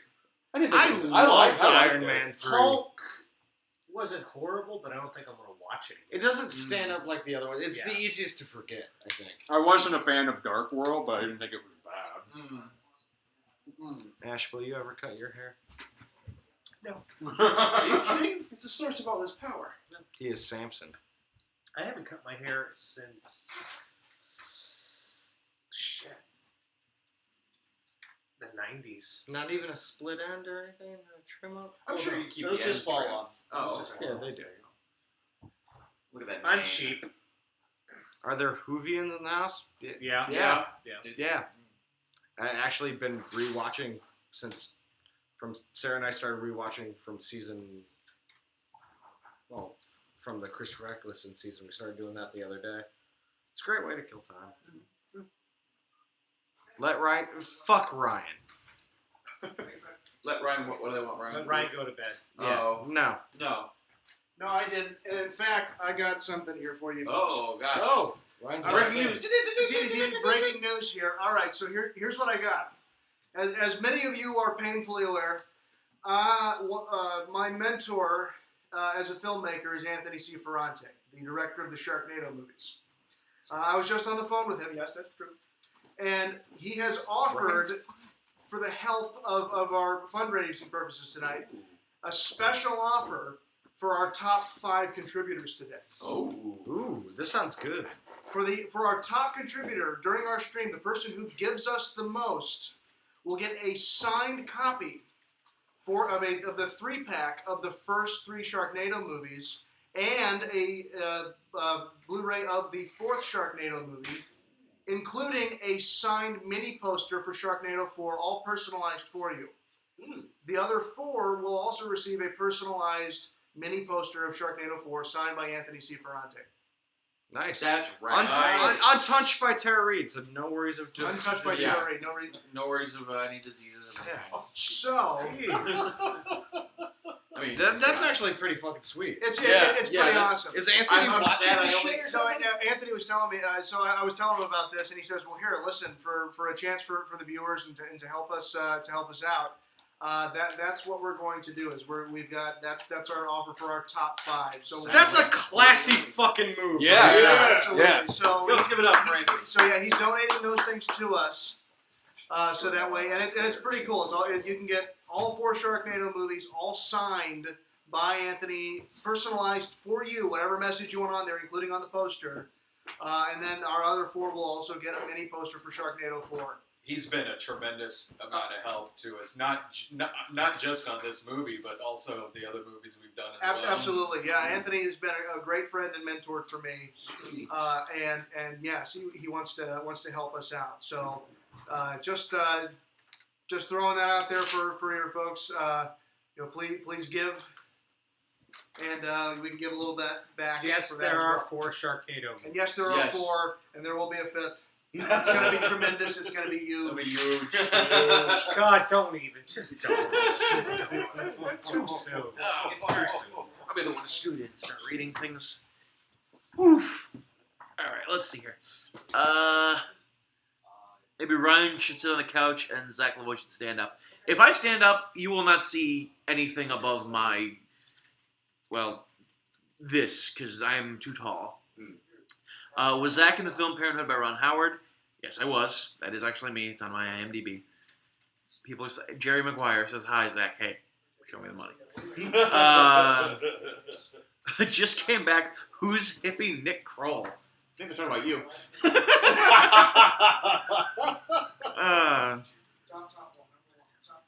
Let's see. I'm just a person who wandered in off the street. Yeah, we found him downtown. It's fine. Favorite Tarantino movie? God, it's probably Pulp Fiction. Where is Brad? Brad's taking care of business, quite literally. He will be back shortly. Thoughts on Kong Skull Island? I'll probably go see it. Maybe a Trump cameo. In Kong Skull Island, probably. Bring Brad back. Nash is homeless. He needs donations. Who am I going to play in the movie? A person. It's a secret. Yeah. I Secret played a person. It's a secret to everybody. No spoilers. Tell Billy Ray to sing Achy Breaky Heart. Wow. They're going after you, man. Good Lord, man. Oh. I mean, I don't even get the N word thrown at me, but that's just harsh. That's Gary Johnson cameo. Sorry, he's off having an Aleppo moment. Fuck Gary Johnson. Honestly, I wish more people had voted for him now, but No. well, libertarian. Jeremy Mills says he loves Radio Dead Air. Thank you. Kudos. Which one of you is Fard? He's over there. He's over there. Farad. I'm just off screen. Well, they spelled it right. They did spell right, but my brain was like, that's not the right way to say it. I've done that on set like 80 times. Yeah. I feel terrible every time because I've known him. Yeah, because you're the first one who's done that. Yeah. At least in passing, I've known Farad for years. Yeah. I've hung out with Farad at conventions. Yes. And I just goofed it up there. What do I look like? His future self. I'm so sorry for you. They think my name tag says LaVey. No, it's Lavoie, although I'm not entirely convinced I'm not related to Anton LaVey. Don't you guys know this is a fucking movie star right Yeah. Yeah. Speaking of, Dr. JW says, what was your experience on that film, Zach? On this film or on Parenthood? Because, Zach has been in the most legitimate movie that any of us will ever be involved with. I mean, Will, speak of yourself. yeah, but I had to take my pants off, so what does that say? Listen, at least you were paid for it. I do that shit for free. That's fair enough. JT Henry wants to know, who's doing the music in Jesus Bro? We haven't figured that out yet. It depends on how much money you give us. Depends. Yeah. Depends on what we can Give us afford. lots of money, we really want James Horner. James Horner. What was the band from God's Not Dead? Because if we don't raise enough money tonight, it's going to be me. And you don't want that. It'll be me and a kazoo. And it goes, I found a slide whistle on set the other day. that's right, we have a slide whistle. There you go. It could be all slide whistle. Well, here's a fun one. Which one of us is least likely to be raptured? Me. Least likely, not most Least likely. likely. least likely. Yeah, Least so likely. probably Least Farad. I'd go with Farad. Me, yeah. I'm named after 2 founders of the Nation of Islam. I have no chance. Also, he's black. Yeah. I'm sorry. I'm going to go on record shaking my head on that one. Fair. Yeah. We'll get on set tomorrow and be like, Ryan, why did you add that line to the script? You were shaking your head last night. BT asks, is it possible to donate for a pre-order of the movie that were broke at the time of the Indiegogo campaign? What was that? BT wants to know if it's possible to donate now and get a pre-order of the movie. They were broke at the time of the Indiegogo campaign. That would be kind of hard to keep track of at this That'd point. be really hard to keep track of. Yeah. But Mhm. just donate a couple bucks and then get a copy of the movie. Right. Yeah. Yeah, I mean, Send donate a Pure couple Flix bucks a if free you can. copy of Jesus, and we'll bro. have the That's current the plan plan. is to have it be available, through Some kind of streaming rental. some type of streaming rental. Is when it'll actually come out. So we're trying to keep it affordable. But if you want to spend more money on a physical copy, that's okay with us. So yes, we will also be making. We're going to try for Blu-ray this time because DVD is just kind of. Yeah, we're even talking about doing that too, with how the like quality every of what we're doing is too good. To just, how every year we have like another snob DVD like on erotic fantasies and nudies, rudies, and crudies. We're just gonna start doing that on Blu-ray now. Yeah. Will there be a 3D release? No, I'm kidding. 3D A release? 3D one. Yeah. It's We'll going to do be the a post-processing, There- that processing to make it all 3D. There you Absolutely. go. This is a It's just gonna 3D be snob one episode. scene, though. I like that comment. What's Guys, it's been over an hour. Time for an orgy. All right, lube up. This is just the foreplay. This will be the biggest collection of man tits you'll ever see. Listen, I didn't wear my party animal shirt for nothing, all right?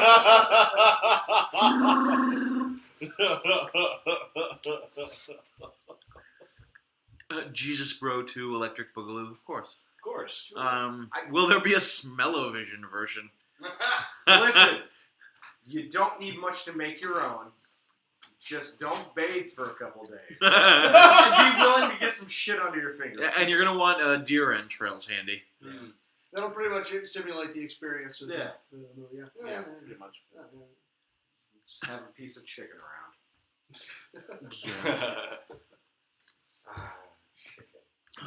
Chicken's the other theme of the movie. Yeah. Food, there's a lot of food jokes that we have running around. Specifically always fun. Chick-fil-A. Although it's called something else in the movie. What is it called in the movie? Oh, I forgot. It's not Chick-fil-A. It's No, like no, I couldn't. Christ chicken or I something think I like called that. it Temple Chicken at one Temple point. Okay. Yeah. I don't know if we actually ever say that though. I don't know. Someone asked, would Ryan alright. edit a Marvel movie if asked? Why the fuck would he? No, he's not hurting for No, work. serious answer is that I would. I mean, I'd love to work at that scale. We need, like... But what's interesting is that at that scale, they usually have more than one editor working on it. yeah. And actually, I mean, I would love to work on something like that. It would be great. Doing movies that had a little bit more action in them is exciting. It's really cool. I'd love to edit a Marvel movie. I'd love to just be on set for a Marvel movie. Yeah. I think they do awesome stuff, and it'd be really cool to work on something like that. So, but I mean, they also have huge budgets, and now it's a different story. They do things where, like, we at this low budget, moving really fast. We have an 8-day shoot, so we'll shoot 9-10 pages in a day.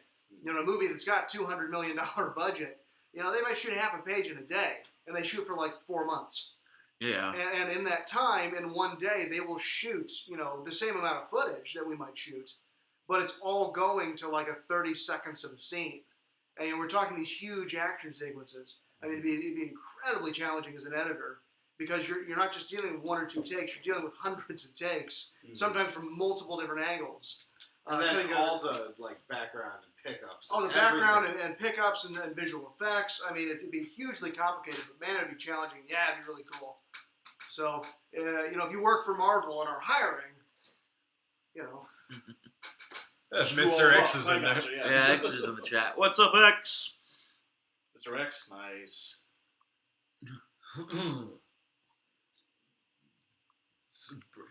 A question for Brian. What is it? Who's not here? What's the question for Brian? Brian, why'd you shave your beard?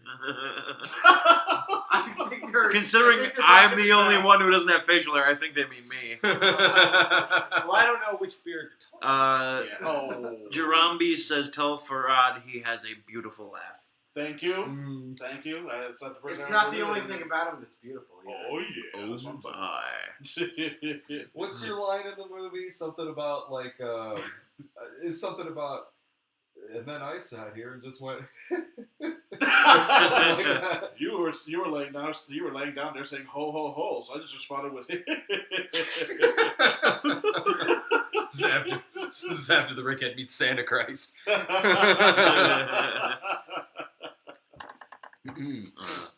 I love the fact that the script has beats in there where it tells you to laugh. You know, it's just Yeah. And it's just like H-E. but still, When I sent you the script, you wrote back. The first thing you said was something like, oh, of course his name is Carlos. yes. And then, Unless and you're then- Dominican.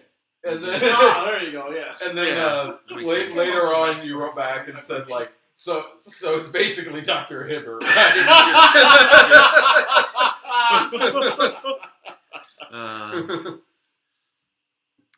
Earlier I saw Dr. JW again asking about Parenthood.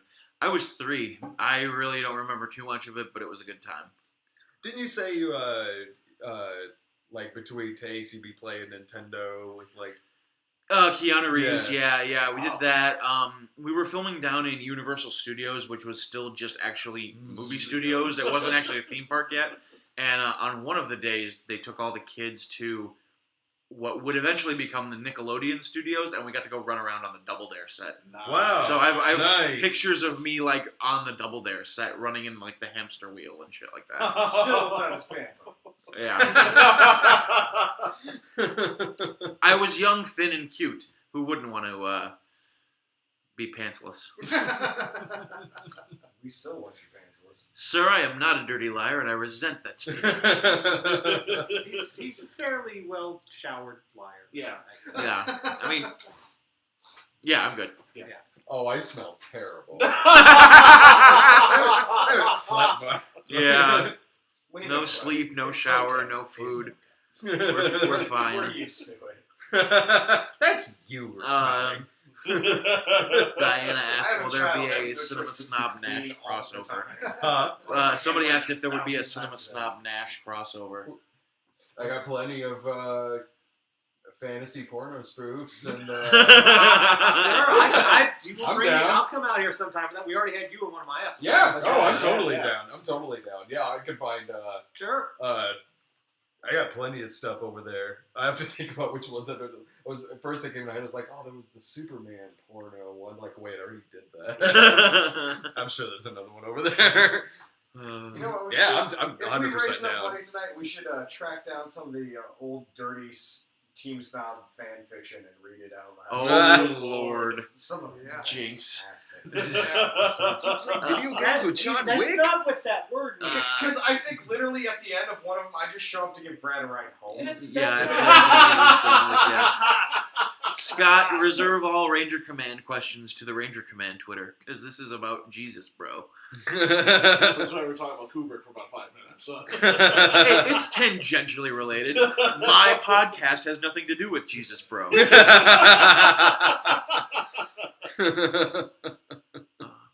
Twilight Zone or Outer Limits? Twilight Zone. Twilight Zone. Yeah. If only for That's Ross. not even a fucking Yeah. question. That's I not know, at right? all, yeah. Outer Sorry, Ian. Limits or Night Gallery? Oh. Night Gal. Yeah, Night Gallery. Yeah, right. If anything, just for the Roddy McDowell one with the dead guy in the painting. Oh, yeah. This portrait. Oh. Yeah. Like make them hard questions, like Twilight Zone or Manimal. It depends on my mood. Some days are Manimal days. I like Jerry Maguire says, Ryan, blink twice if you're being held against your will.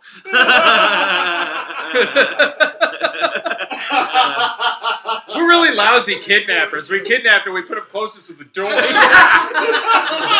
didn't even tie him up or anything. We also put him in charge of the money. We're the worst kidnappers ever.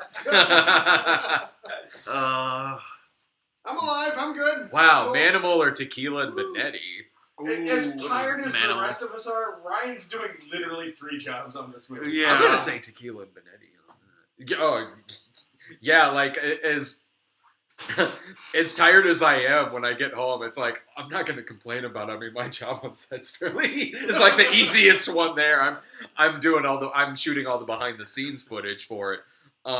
My scene's getting shot. My scene for the movie's getting shot on Sunday. I'll just set the camera up on the fence to just film it. It's tomorrow, Brad, but still. What? My scene is Saturday? Yeah. Oh, Surprise! right on, man. Cool. We'll get it out of the way earlier then. Well, it's good that call is 8 because then you can just drop me off at the train station on your way to go film. Yeah. Have a costume ready, yes. I gotta get up early and go get a cardigan. The eternal question: Mike or Joel? You shut the fuck up and go away. That's not a fair question. It's The really answer, not. Jonah Ray. No. When is that coming out? The Mike or Joel thing, 2017. Okay. If there is. Because honestly, I think Yeah, good I point. think I like Joel better, but the episodes with Mike are better. It's hard. Yeah. It's tough. See, I only watched the Mike episodes because I discovered the show late because I was just a kid. But I'm definitely more of a Mike than a Joel. I can appreciate Joel. Joel has a very different style of humor, but I prefer Mike personally. I thought Joel had the better host segments. Yeah, I can see that. But I don't know. I mean, sometimes when because I usually have it on TV before I go to bed at night, and sometimes I'm in the mood for a Michael, and sometimes I'm in the mood for a more zen, relaxed Joel one. Yeah. I think Mike is a whole lot easier for most people to relate to as a character,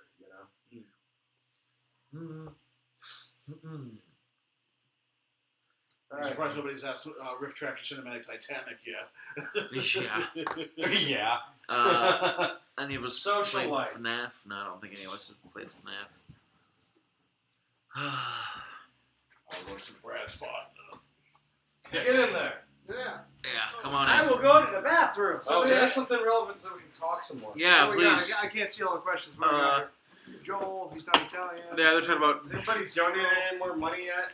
We're at like $50. Come on. No, it'd be more than that because somebody called in. telephonic So. history. Where's Jerry Lee Lewis? Lady! I want Jerry Lewis. Nice. I want Jerry Lee Oh.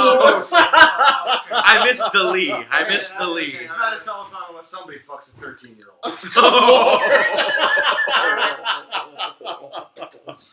Jesus. She was his wife and his cousin. It just keeps getting better. It really does. Thoughts on the new Ghostbusters? Was it accurate to the real struggle? I enjoyed it for what it is. It's a 2016 comedy of average equality. Like there were some parts I laughed, there were some parts I didn't. Of course, I am very fucking biased because I am a Ghostbuster. Oh, we talking Ghostbusters. to Ghost? Yeah, people ask me Ghostbusters? about Ghostbusters because I've got my fucking Let's shit. not talk about the new front and Ghostbusters. center. We want to make people happy and have them give us money. Yeah.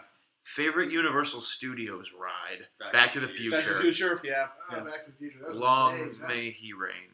And The rest in one that peace. kind of looks like a dark, dimly lit janitor's closet. That's a ride. Yeah. Although my favorite experience at Universal Studios has to be when I attended the Tonight Show with Conan O'Brien. Yeah. Wait. Who? Somebody literally just asked, "Have you ever fucked up a football?" No, The real question is, No. have you? And Why?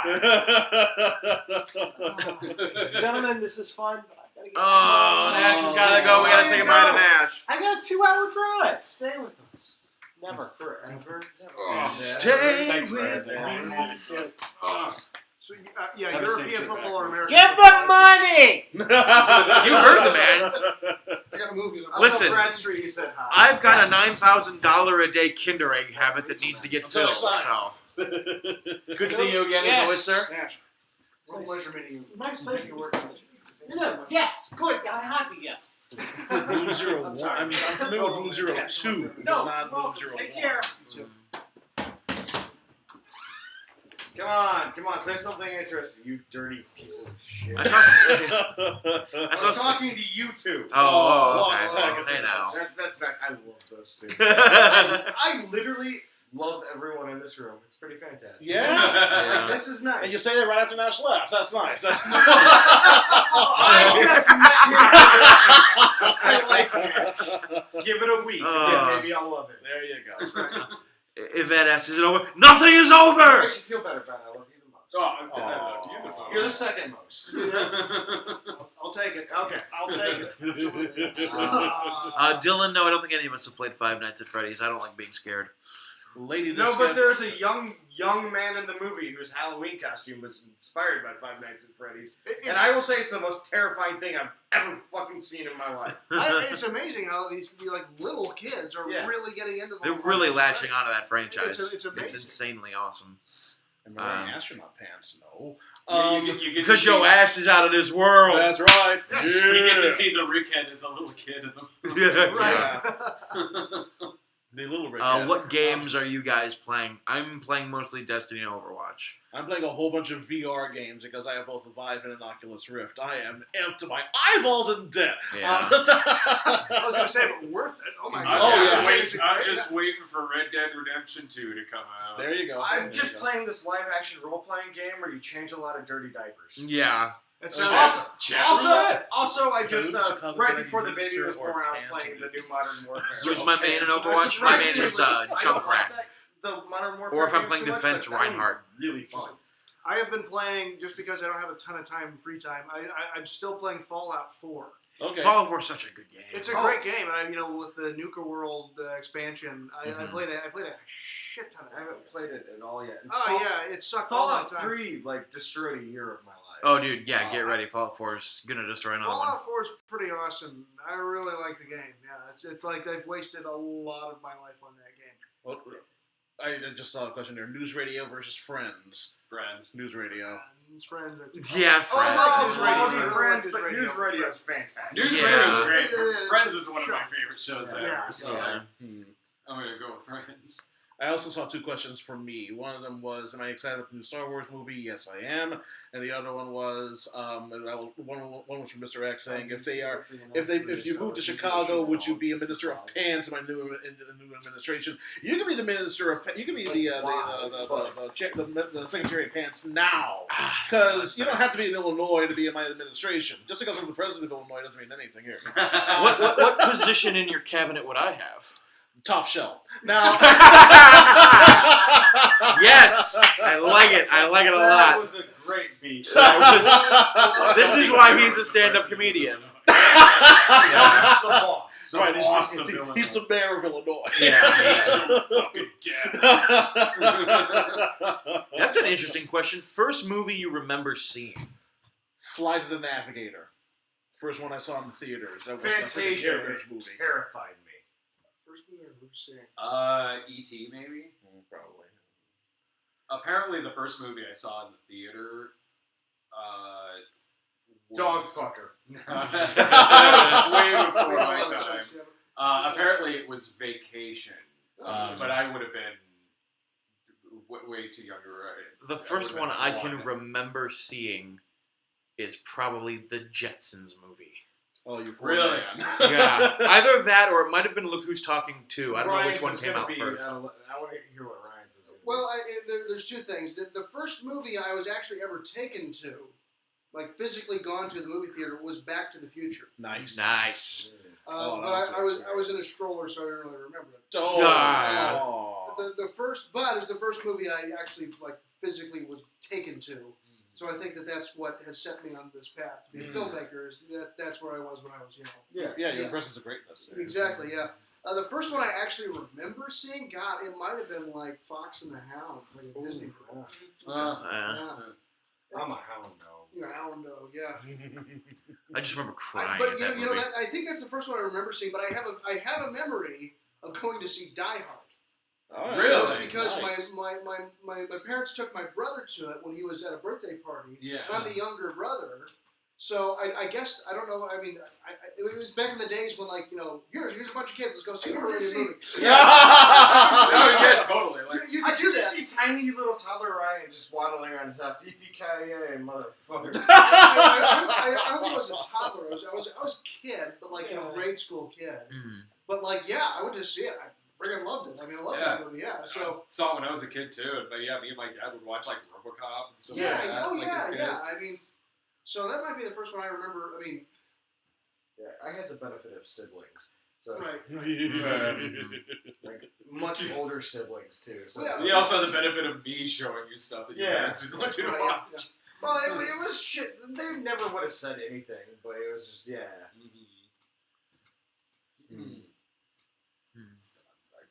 Yeah, good deal. Mostly just more questions I of can like, set, I can set up the speaker. what for your phone, movies but you do need we to like? work And on it. If need be. Yeah, Oh, sure. Midnight sure. Screaming for yeah. Sure. Midnight Screen for what? Arrival.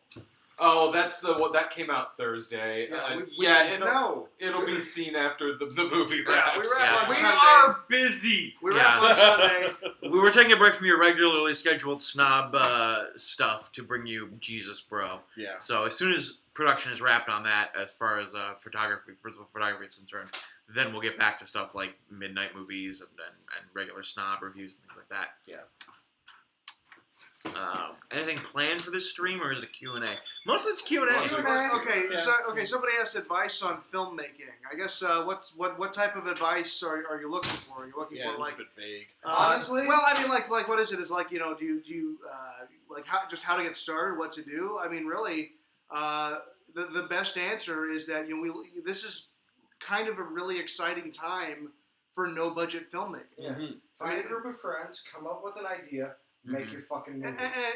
And just shoot something, tell stories. I mean, it's such a cool time to be able to just tell stories. You've got an excellent opportunity to just do something and to play around with it. It used to be the case that to be able to be in a position where you get to make a movie, you had to go through all these channels to just get enough money to even try to do it. Right. But now you can use your phone and make something, and you get to make a lot of mistakes, and that's the In beauty. 4K. Yeah. 4K, yeah. That's insane. You get to make a lot of mistakes, which is what's so cool. Is that you can make all these little mistakes and learn. I mean, that's how so much we do is we learn through just mistakes. We try to do stuff and we screw something up, and it doesn't cost us millions of dollars. It costs us nothing. Most of our movies to this point have been like zero budget, and we just go out and we try to do stuff. And sometimes it works, sometimes it doesn't. And so we've learned a lot over the years, and now that's why we're to the point that we can take $50,000 and we can hire a good crew, and we can go to Tahiti. We go to TV, suckers. We can actually put something together. But we've had a lot of time to play with it, thanks to things like digital, cameras. And so Or just, the other thing is just having no fear about just doing what you want to do. right, yeah. There's 100 movies we've made that no one will ever see because they're awful. Right. They're terrible. That's But what the fact is, Yeah. we made them because we wanted to. Because for us, it was fun, and that's years of practice. Yeah, now yeah. we're finally at a point where we raised some money thanks to you guys, Right. Yeah. and we brought in some other people with some technical skills because the only one that could afford to go to college was Ryan. And I'm up to my eyeballs in debt. So, but no, it's the kind of the other piece to like, if you want to be a filmmaker, and I mean like if you really want to be a filmmaker, so like that's all you want to do, it has to be all you think about. And let me kind of stress on this is that if you can do anything else with your life and be happy with it, I suggest you do it. and the reason I say that is because life as an artist is an impossible thing. it's impossible. It's really hard. It is a thankless task. It is brutal. I mean, we already talked about doing 6 a.m. call times and 12-hour days of shooting. And that's not the worst part. And that's not the worst part. I mean, it's a really hard job, and I only do it because I can't do anything else. I've tried to do the real job. That's why I act. I can't do anything else. I can only act. It's like, and I know Brad's the same way. We're all kind of the same way in this room. It's all we think about. Yeah. All I think about is telling stories, and that's it. All we want to do is entertain. All we want to do is entertain. All we We talk about movies. We think about movies. That's all we ever want to do. And it's like if you're good at anything else, do it, because this is all I can do. Like, I'm screwed. If I can't make movies, I'm done. I'm out. There's nothing else I can do because I've tried to do other things and I'm either not good at it or it just, I can't do it. This is it. I've I'm a seen filmmaker. Ryan during his lunch break when he's been working a desk job, and it is not fun. No, it's not pretty. So But Ryan's also seen me during my lunch break doing a desk job, and that was probably worse. So my advice to you is that if you want to be a filmmaker, be it. Go all in. And know that it's going to be a very, very difficult task. But if it's really what you want to do, if it's everything about who you are and your passion, then you got to go for it. And you got to take the chances. You got to get your friends, get your real friends, because that's another thing you learn real fast when you start trying to do stuff like this. Is you have a lot of people who go, "Oh, you're making a movie? Cool. Let me know when you're making a movie."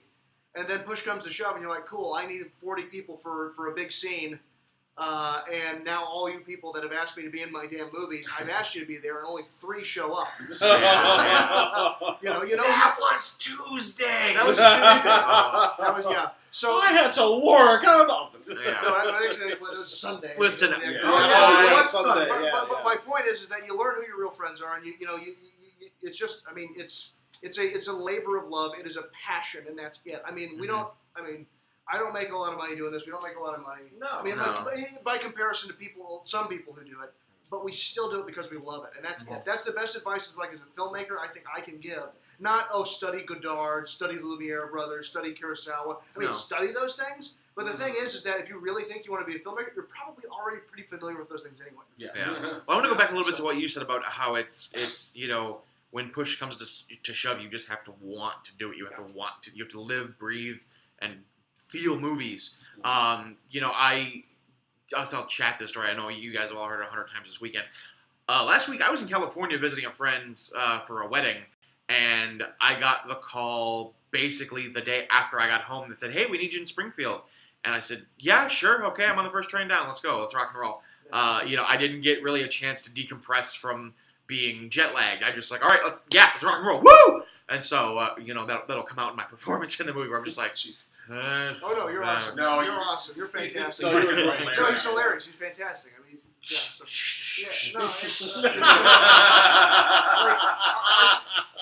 I'll admit, artistically, my focus is elsewhere from the filmmaking. I do my own thing on my own time, mostly just for me. Because you're actually artistically talented in terms of art. But beautiful artwork. But the reason I've always loved doing these movies over the fucking 13 years we've been making stupid movies is, like, what better way is there to spend time with your friends? Yeah, Like, agreed. like, these 2 gentlemen up front are friends, and no offense to these 2 gentlemen in front, but these 2 guys next to me, they're my fucking brothers. Right? Mm-hmm. Yeah. Like, what better way is there for me to And that's spend only because 8 fucking I only days come here like than once every fucking 4 around years. with my brothers and making something. And here's the weird thing. I'm looking at this shot of all of us here together, huddled in the camera, Yeah. and I'm just like, yeah, we look like a cast that loves each other. And it's true, we do. We absolutely do. Honestly, if I lived closer to the action, I would be in every single one of Brad's things ever. Yeah. If he said, "Hey, I'm filming a Cinema Snob episode, and I need you to run through the scene with, your pants on fire." Okay, sure. load the gel up and let's rock and roll. Yeah. Because nothing is more important to me than friends and family and entertaining people. And so getting to do that with these guys, these incredible guys who I have sitting beside me and behind me, it's fantastic. And I mean, you have such a great collective of different, I'm an actor, Farad's a stand-up comedian who acts as well and does improv. Dave does art, Ryan is our director, and Brad is a great writer and director and actor. So we all come together to form this collective, and honestly, I doubt there's anything we couldn't do as a team. No, and that's the nice thing. We do have a varied skill set too that we've been able to utilize. Right. Because beyond the people that are here, we have Ed Glazer and his wife Megan. Yeah. They're providing amazing props, and beyond that, just Ed's general knowledge is invaluable to anything. Ed's the type of guy that giving him only one task is really wasting him. Yeah. And I want to amend my statement about the group here. There's also a whole group of people who are not here who add volumes to what it is we do. Absolutely. And if it wasn't for them, we would be putting out a subpar product. Right. But we have, like And you we said, have. Ed and Megan. And we absolutely have. Have you seen the Cinema Snob movie? No. Hey, Hey, the you were in director's it, so right yeah. here. Hey, if anybody's going to give that movie shit, it's me. But seriously, if film is your passion, pursue it. Find like-minded people, either through film groups in school, or if you're out of school, local community theater groups. Of course, actors are always interested in stuff like that. Excuse me, I had heartburn from that pizza. But we love what we do, and we love what we do for you guys, and we love your reaction to what we do. We love your enthusiasm behind the project, and we really just enjoy presenting our best effort to you guys and having you enjoy it as much as we enjoy making it. So thank you guys for that. Yeah. Bravo. Now please give us more money. Otherwise, the ADR is just going to be like me and Ryan with the string. And I'm going to get a paper cup and just... Now all the voices are going to be me. Yeah. Oh, lovely. Yeah. You try to recreate this laugh. I can't do the laugh. Yeah. Okay, I got it. And we have been doing it a long time. In 2017, I'll have been doing the Cinema Snob for 10 years. Congratulations. There you go. Like, damn. Oh, God, my lips are cramping up here. It's a lot of movies. That's better. Man, in 2017, I'll have been drinking for 20 years. Someone said they'd watch an all Ryan cut of Jesus, Bro. Honestly, Someone said they'd watch an all Ryan cut of Jesus, Bro. I don't understand what that means. So, you playing every character. Oh, we play every single character. You edit it, Going you total shoot it, Jack you Nicholson. direct I play it. every single character. Okay, all right. Challenge accepted. Just One of the double ideas roll I the had we is that shot. I Yeah. never ran past Ryan because after we got schedules and professionals on set, I thought it would have been really, really funny to do an entirely different cut of the movie where everybody's still doing everybody else's things or lines are completely the same, but only the Rickhead's just swearing like he does in the online videos. He's the only person in the universe that swears and just this, There's a question from Brad from Lady Diskette. It says, Brad, will there be gay subtext in Jesus, Bro, like there was in Faith of Our Fathers? just behind the scenes. Yeah, just This is it, baby. Come to think of it, this may be the least homoerotic movie I've ever written. I mean, there's been some shit going on behind the camera.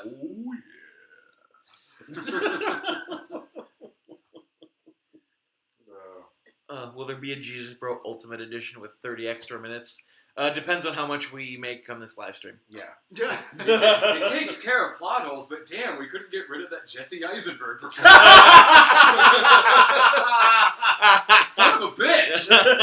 JT Henry says, what would the MPAA rating be for this We're movie? going for a PG-13. It would be a PG-13. Like it's written as such, and are we going to try and submit this actually for? Yeah, rating? we're gonna try to submit this for rating. Wow. It's again, because it's a of real movie. It's this is a legitimate movie. Terribly acted, but real. No, I mean, again, it's all about the level of quality of the product that we're actually There making. we go. And we're making a very high quality product. This is easily at the level, and frankly, at certain points surpasses Mhm. a lot of the movies that I've been working on lately, and those movies that are airing on Lifetime and Sci-Fi Channel, and they might not specifically sound like a lot, but they have like 9-10 times the budget we do. Keaton asks, hey, Farad, any advice into getting into stand-up?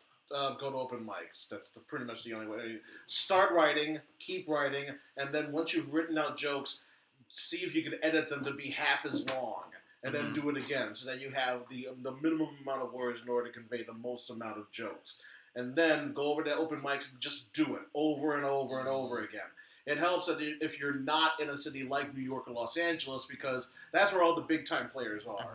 You really want to start out either in your own hometown or maybe a smaller town like maybe San Francisco, but that may be a little bit too large as well. Chicago is definitely a good place in order to start. There's a Portland. Oh, absolutely. Yeah, it's great comedy scene there. Austin. Yeah, Austin. definitely Austin. I would love to live in Austin. Austin Denver has is a a ton big of one, stuff too, going yeah. on.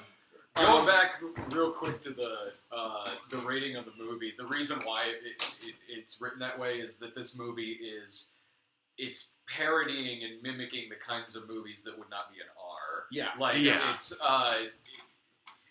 we want it to feel like it's one of those movies, but it's parodying the tropes of it. And a movie like that it wouldn't have the content in it that stuff like the Cinema Snob movie or Midnight Heat or Hooker with a Heart of Gold has. Yeah, it's really, I mean, like I said early on in the stream, it is a religious movie.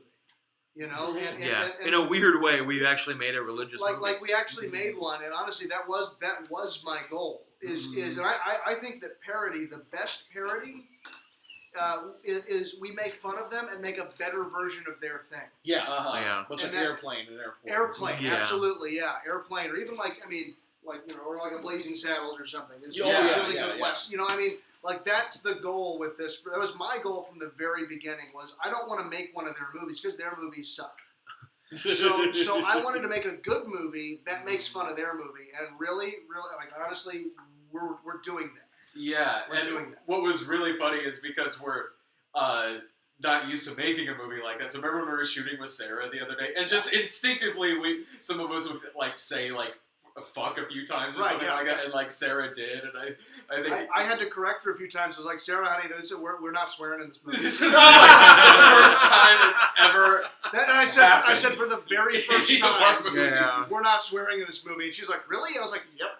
I think like doesn't Santa Christ say like ho ho holy shit? Yeah, or well, you something, can get or- one or two of them in there. If you Yeah, still like yeah. PG-13. With PG-13, you can But- get at most one fuck. Now the thing is though is that I'm also shooting alternate. In that we don't, there are alternate takes to the line where there are no curse words. And again, it's like because we're looking to try to get you guys this movie through distribution.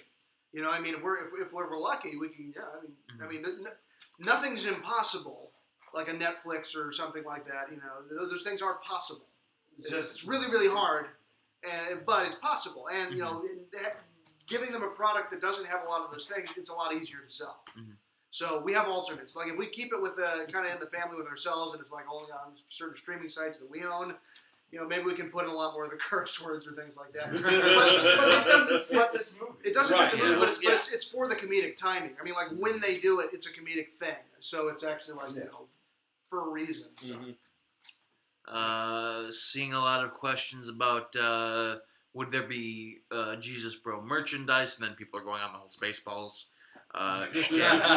Will there be merchandise? Honestly, it's one of those things that I know I've talked about for years. Is I would love to do. It's something that I've thought about doing for a living. I would like to start up like I don't know if anybody's familiar with what is the name of it?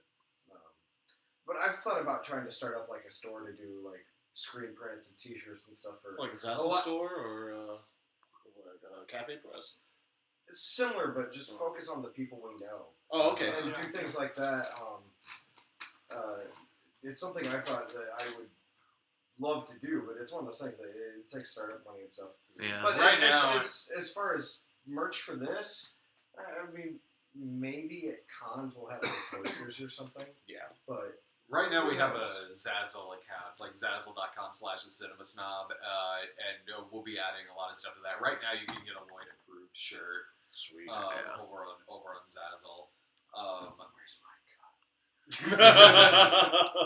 Gotta talk to Lloyd. I'm not joking. I own the copyright to that image, Adam the Brad Fierce, Jones. have any of you ever played D&D or other tabletop games? Yes, absolutely. I've played Pathfinder, D&D, It's in my Youths and contract. Masterminds, all those fun games. It's in my contract.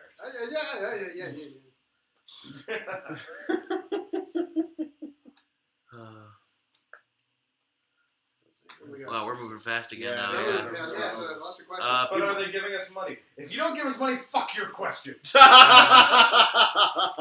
Again, people are asking. I guess they might be latecomers to the stream about will we be doing any kind of release in terms of theatrical for Jesus Bro? We are going to certainly try.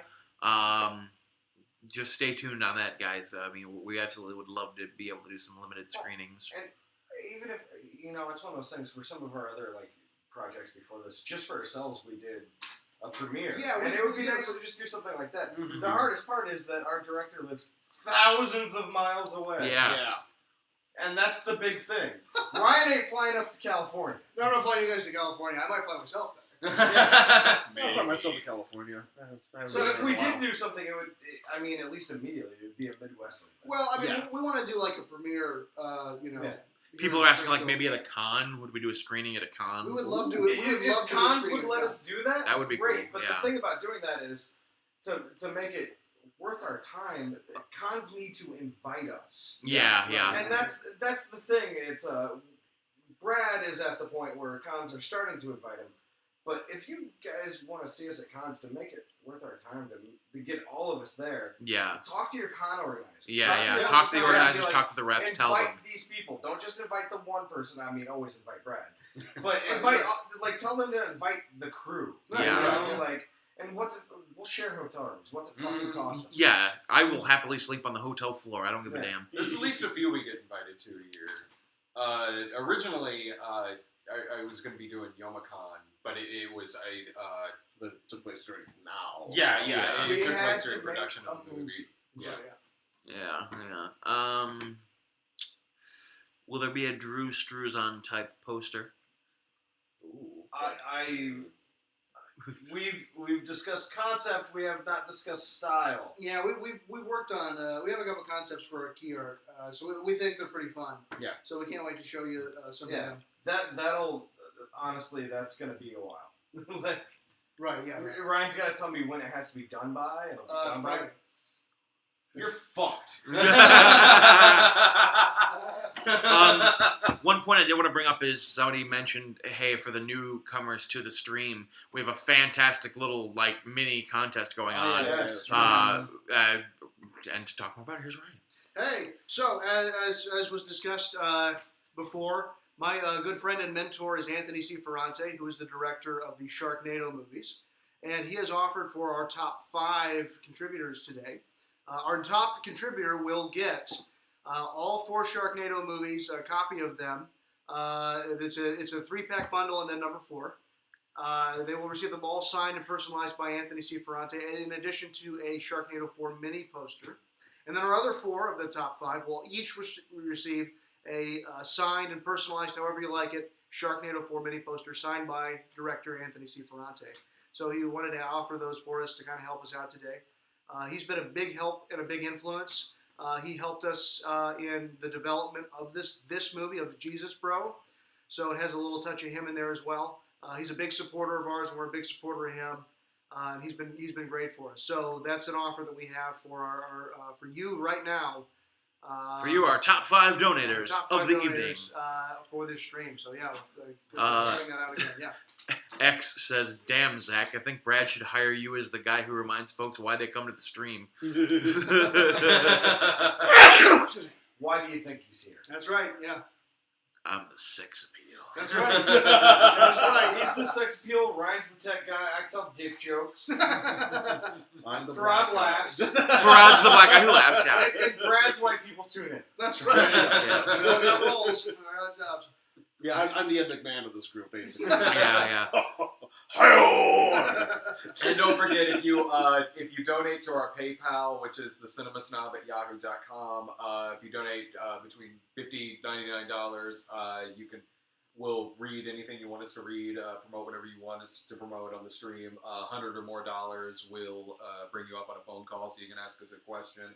And anyone who donates will get an early look at a cut together scene from the movie. Please give us money. Yeah. ADR is not free. It ain't free. Yeah. And listen, I'm a diva. I require a lot of considerations, all right? This does not just happen by itself. But again, we just want to really thank everybody who's coming into the stream tonight, Yeah. hanging out with us, listening to our stupid shit. That's right, yeah. That's all I got is stupid That's shit. all we got. God damn it, X. Mr. X again. He's just looking at him. You know you want him to whisper in your ear, if you donate $200, you can be either the gatekeeper or the keymaster. Fucking AX. This shit's hysterical. Sorry,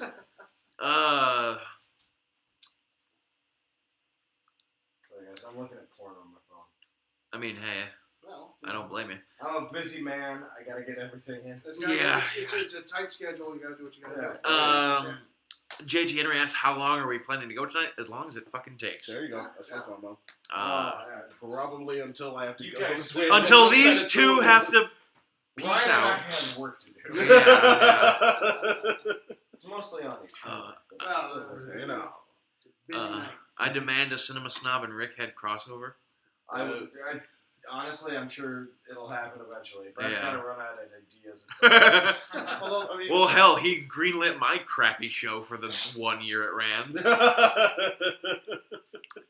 I would do it. I would do a serious Rickhead show, like a weekly thing. But at the same time, it's just the humor would be gone real quick. Yeah. It's funnier when it's only very, very occasional. Yeah. Do you work all day on movies? Well, today we did. Yeah. Yeah. Call time this morning was at 6 o'clock. Yeah. Well, Farad has a real job. Zach, do you have a real job? No, I do not. All right, so Zach just watches porn and plays with himself. Ryan works on movies all day. Yeah. I am technically at the moment a stay-at-home dad, but when I'm not doing that, I'm a contractor, so no, I don't work on movies all day. Yeah. Yeah. Brad he's Brad. Brad's a cinema You snob, know what he does. 24/7. Yeah. Yeah, man, that's a full. That's an interesting question. What movie do you like that most people hate? Oh. 2001, no. That's hard because every movie It's so- has an audience. Yeah. You know, I hate to say it, but I have a soft spot in my heart for those god-awful, shitty Transformers movies. Oh, no. Yeah. You're fired. I'm sorry. That's and that's the end of my tenure. Hey, you know what? I thought the fourth one was entertaining as hell. I didn't see the fourth one. As soon as I saw the third one, I said, I'm done.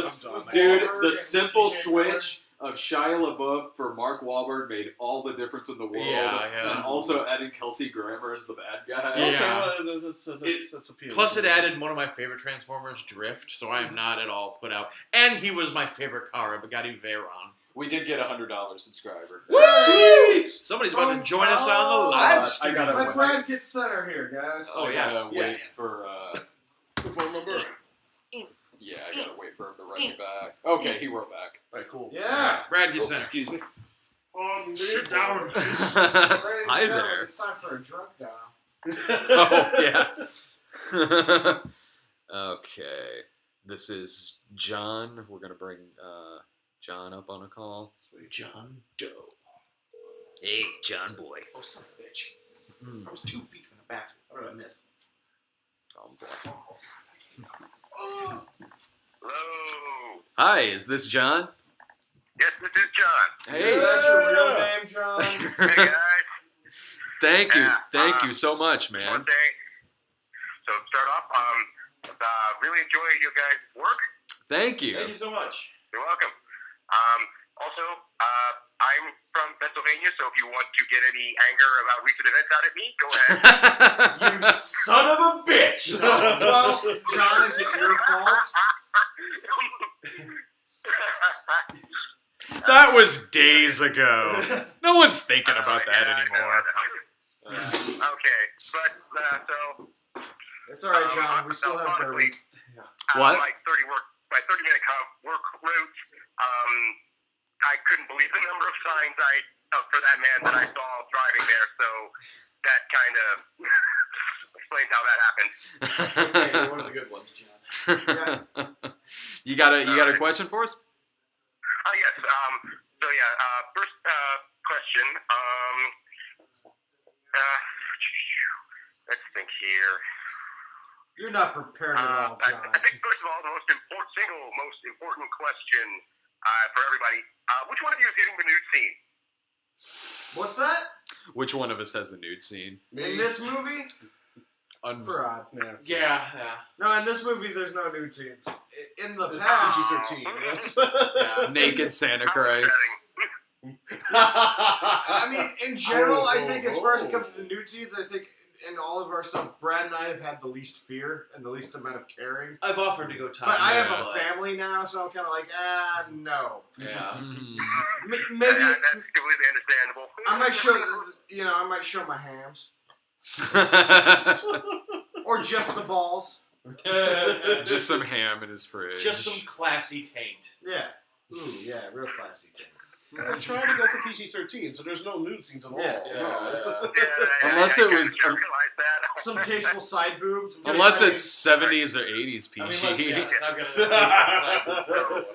another thing I was thinking about is, considering that, as I think Dave mentioned, that this is a real movie, but with just poor acting, isn't that all the more reason you should be able to get PureFlix to agree to distribute it? Technically true. If you cut the trailer right, I'm sure they'll accept it.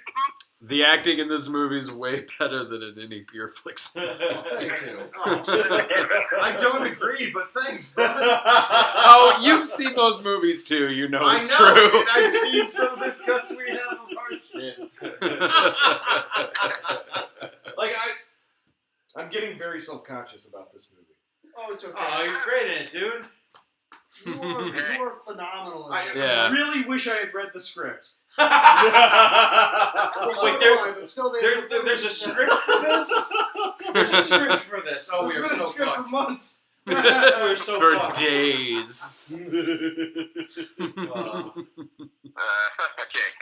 All right. So, Oh shit, yeah, that's still on the just phone. I'm looking forward to your film. It'll be interesting to see how you guys approach this, and particularly approach these kinds of subject matter, especially in the current time. Yeah. Yeah. Thank So, you. Keep up the good work. Use my donation, quote unquote, wisely. No problem. Hookers and blow! Hookers and blow! We're gonna get us some hookers and blow! Thank you so Thank much, you, John. man. Thank you, John. You rock, man. Yeah. Thank you And so final much. thing I would like to just mention, I realize you are very busy, but I would very much suggest that you try to find some time to watch Arrival. Without spoiling too much, let's just say it came out at exactly the right time. I'll be seeing it. I'll be seeing That it once the sounds movie wraps. foreboding as shit. Yeah. I'll be seeing all the the new movies next week. I figured as much, but you guys do what you need to do.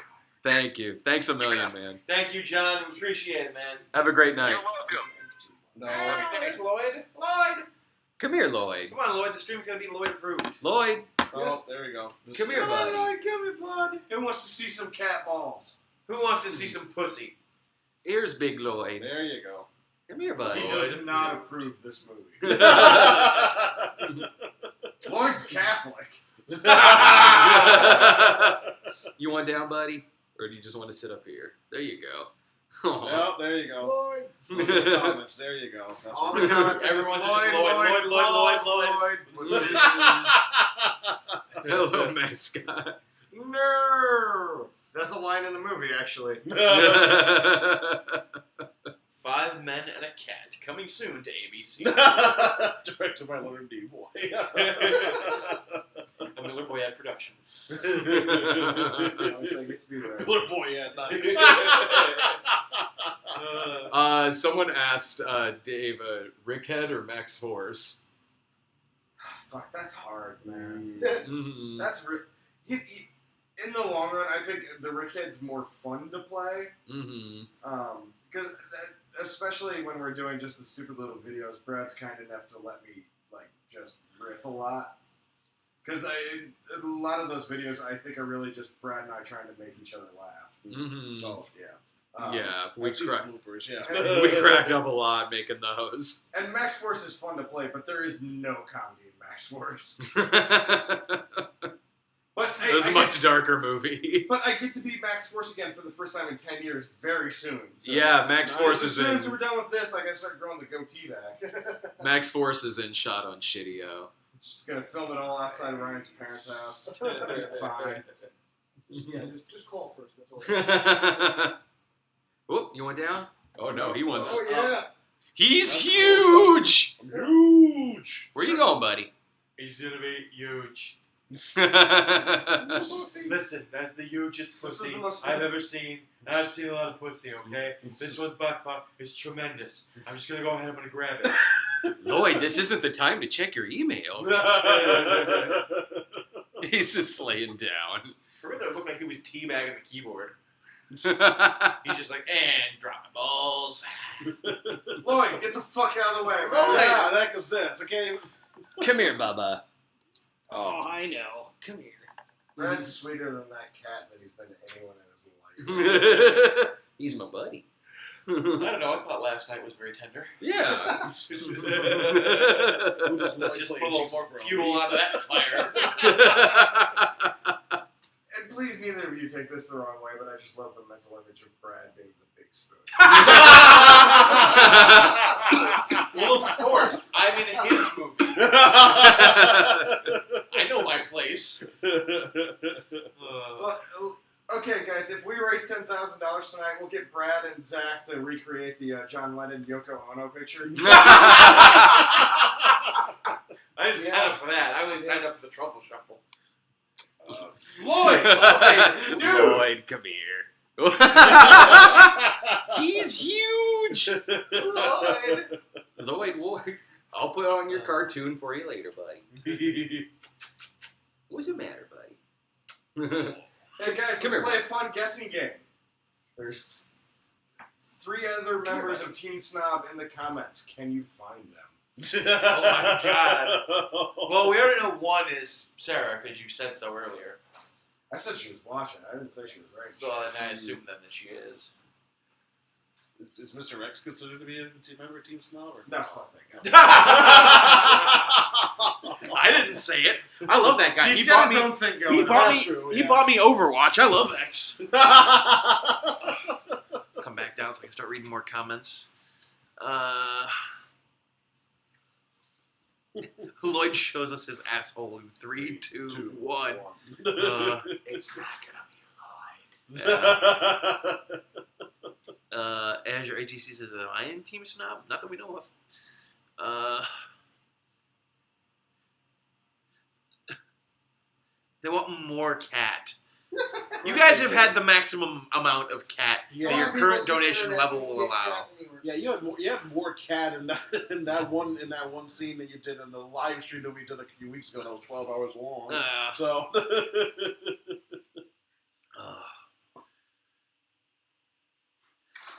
Oh god, I got heartburn like a wicked from that pizza. Oh. Telling you, that's why I got the chicken wings. Yep. Not along the fact that I hate cheese. How do you hate cheese? Cheese is the lifeblood of the universe. I just don't like the way it tastes or smells or looks. So I don't know what to tell you. Sir, we are truly exact opposites. Yeah, pretty much. I mean, look at this. Look at this. We are like mirror universe. Pretty much. We're like a buddy cop movie. That's the next movie you need to write, Brad. Me and Farad buddy cop movie. That would be fantastic. Also, Keaton wrote "Go Cubbies." Yeah, Go Cubs. I had the absolute pleasure of being out in front of Wrigley Field on Game 7. One thing that happened was that they didn't have a television set that showed the game, so we were all basing it off of the scoreboard up on the top. and it was about 15 seconds off. So we would hear like cheers from the bars across the street, and there was also one door where somebody was watching the game, like a whole bunch of people were watching the game from there, but it wasn't at the front. So Yeah. we were kind of screwed in that regard. But you know what? I don't care, because as soon as we saw the words Cubs win on that huge I watched nuts. the live footage of it and just hearing the crowd erupt. I wish more than anything I could have been there. I was in California. Oh yeah. I was watching the game from a sushi bar, and just watching my team win the World Series was fantastic. Jacob Crawford says, Zach, Ecto Cooler versus Crystal Pepsi. Oh. Shit. That is a hard question, sir. You are asking the tough question. I'm gonna have to go for Crystal Pepsi myself, mainly because I didn't grow up drinking Ecto Cooler, so. See, I grew up drinking both, so it's Yeah. like I can't really. Listen, I still have about 4 cases of Ecto Cooler stocked in my fridge, so I'm gonna go with Crystal Pepsi because I only have 1 bottle left, and I have been saving it for a special occasion, which, had I been thinking, would have been tonight. Yeah. Had I brought it, and I think to be like, oh, I'm gonna grab this bottle of Crystal Pepsi to take with me. Looking forward to Dave Chappelle on SNL. If he shows up, yes. Crystal Ecto Cooler. Now we're talking. There you go. Code Red or regular Dew, Livewire. There you go. That's what I'm talking about. Or like that watermelon flavor. I never tried that. Yeah, it seems like Baja Blast or something like Oh, that. Baja Blast is pretty good too. I liked the flavor that they came out with when they did the World of Warcraft cross promotion. Oh, right. The Horde flavor that was like orange cherry or like blood orange or some crazy shit like yeah, that. Yeah, some weird. Yeah, exactly. Yeah. Get Doug and Nick Glazer into that orgy and it'll be explosive. Yeah, it would be. Yeah. Somebody asked what was it like working with Doug on this movie. It was a blast. I'll tell you much right here. Working with Doug is always fun. Oh yeah, absolutely. I mean, when we did the Ghostbusters thing with him, that was he was just laughing. We had a good time. Yeah, when I worked on Dragon Board and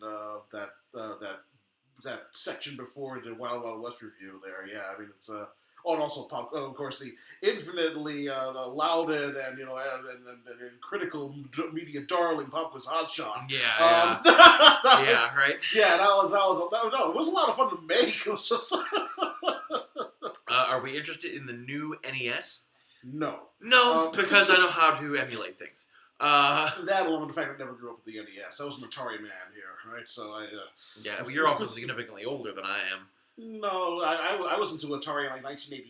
Okay, well, actually, I don't think I've ever asked. How old are you exactly? I'm sir? 36. Okay, so you're only 6 years older than me. Yeah, It's exactly. not terribly. So that works perfectly for our buddy cop movie because you can be the Danny Glover, if you will. I'm too old for this. Exactly, and It's I can just be Ivy fucking Riggs. crazy.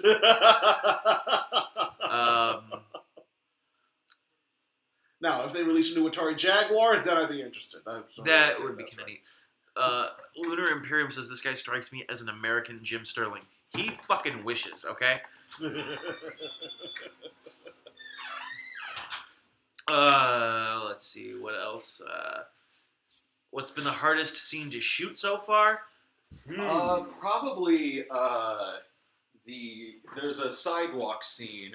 There's a sidewalk scene with Dave and Allison, and so we had to shoot around like traffic that was going by. Yeah, anytime we have to shoot outside, it's generally more difficult because we have to deal with the outside noise of traffic or trains or planes or wood garbage chippers trucks or wood chippers or leaf blowers or.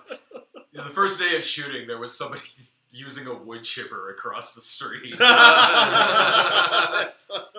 Like I could get out the VHS camera and film Wood Chipper Massacre the remake. Handheld and television. That'd be interesting, yes. But yeah, I mean, today's shoot outside was also, it was beautiful, and it worked out pretty well, but it was murder on my feet. Yeah. By the end of the day, my dogs were definitely barking. I was glad that we were able to shoot as quick as we were and just get out of there. Pretty much, yeah. Because the second location we filmed in today was a church, so it was real nice to just have somewhere to sit. Yeah. Sit and have some tacos. We There had you some go, Gary, tacos I'll for lunch. It was delicious. Mm. The catering company did a fantastic job. Fantastic. Oh, yeah. Shredded chicken tacos with cheese and sour cream and lettuce and tomato. I love the whole cheese. Delicious. You would. And some delicious flour tortillas. Let's see. Pillowy mounds of mashed potatoes. Yeah. Peter Dinklage fights Warwick Davis to the death. Who wins? America. Yeah. Probably Peter Dinklage. Oh, yeah. Yeah. I'd have to hand it to Dinklage.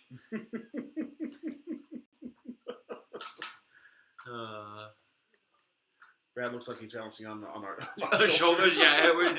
Yeah, like I'm a genie. What is your wish?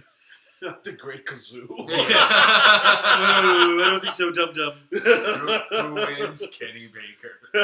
Kenny Baker, yes. Oh, so John, our caller from earlier, says, "Hey, Brad, John again. Thought of another question.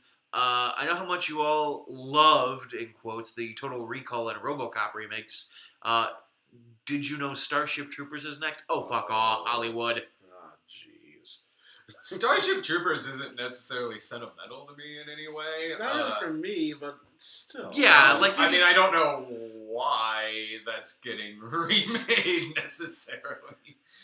It'll be better than the Total Recall. as long as they keep in the mixed gender shower scene. Would you like to see more? Yes, I would.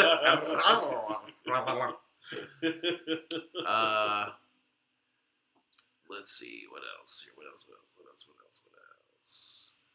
Who would win in a fight between Fat Grandma and Rickhead? Fat Grandma. I gotta give it to Fat Grandma. Yeah, I mean, she gave old Mussolini what for here? Yeah, she did punch Mussolini in the mouth. That's right.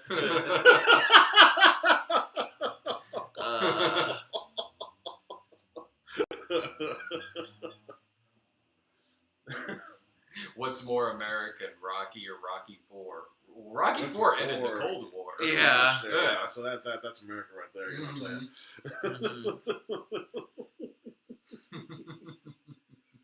Favorite Bond movie, On Her Majesty's Secret Service. I'm wearing a Lazenby shirt. I've only seen the newer ones, but I really like Skyfall. Yeah, I mean the theme song alone. Yeah, the theme song's Along with fantastic. the title sequence associated with it. Oh Yeah, for sure. Favorite Tim Curry performance, Frankenfurter Or or Wadsworth. Either are acceptable. Home Alone Home Alone 2. 2. Oh, That's God right, damn it, yes. you two. I say every Columbus Day in 1992, Columbus directed that guy from Clue. You know what I'm saying? Favorite snob episode. Probably Wired. Oh yeah, that's a good one. Yeah. I was gonna say anyone I've been in, but I don't think I've been in a snob episode. I've been in 80s Dan. I've been in Brad Tries. I've been in Midnight Movies. No, I haven't been in a snob episode yet, so I don't have a favorite one. I know you're referenced in a couple. Well, yeah, I've had you be in my slob videos. Yeah, because yeah. the whole running gag was that you were pissed off at me for ripping off your shtick. It was great because I would just write a script and I'd be like, okay, I need a good cut gag here. I know, I'll just have Brad cut in and just be fucking pissed off. Hey Brad, can you just film yourself for 5 minutes calling me an asshole and threatening to sue me? Yeah, buddy, you got it.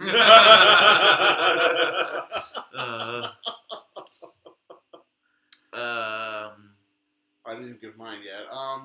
I would have to say Las Vegas Bloodbath because that was the first one that really introduced me to the series, and I said, okay, I like the series now. That was a rough movie to sit through.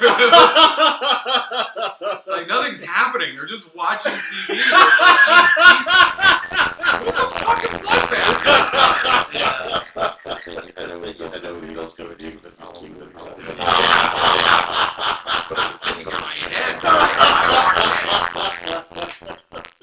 All the alternative days for Nicolas Cage. Yeah. Like Nicolas Cage with Jerry Seinfeld's hair. What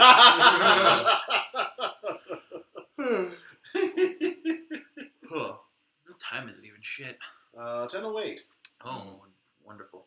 I've got a train to catch at 8:30 in the morning. I turned into a robot. OMG. What? I don't know. Skynet is attacking, apparently. Oh, I blew out the audio? Dang. You blew out the audio with your laugh. Nice. Well, Farad's laugh was too much for the audio. Farad's laugh is too much for anything. Yeah, pretty much. Nobody can be able to sustain the part of my laugh. Yeah. That's right. Oh, jeez. Now I gotta hear this laugh. What the heck? X is reminding you didn't post this thing on Facebook, Brad. I posted. Oh. Yeah, I did. I posted on Facebook, but Or maybe not my personal page, but I posted it on the main snob page. Check again, X. Check again. Least favorite team snob member, Zach Lavoie. Fuck that guy. not a fan. Let's see.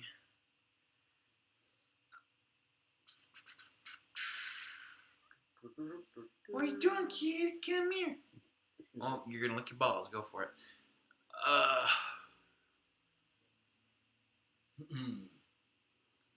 Least favorite snob review in any of the earlier ones. I'd have to say Las Vegas Blood, but no.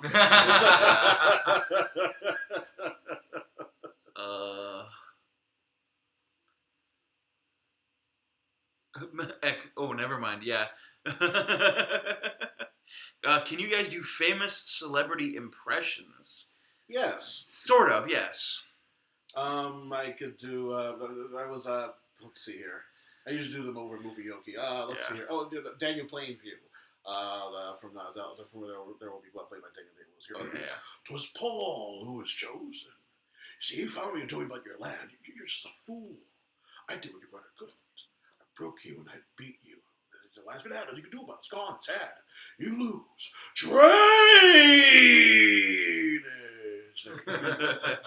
Very nice. Mine are mostly Connery, Walken, the classic stuff like that. Mm-hmm. Of course, Bane, which is just Connery pitched up and then through your mouth like this. Yeah. Fucking Gottfried is getting there, but it's not quite there. I really want to work on that some more. Mine's probably a Harrison Ford. Yeah. Your Ford is really yeah. fucking good. And of course, everyone says you sound like Jack Nicholson anyway. So. Oh, yeah. Apparently, I do a good Jack Nicholson impression without even trying. Yeah. What was the other one? I could do Peter Sellers from Dr. Strangelove there. Well, that's Dr. Strangelove. Mr. President, I would not rule out the chance to receive a nucleus of human specimens.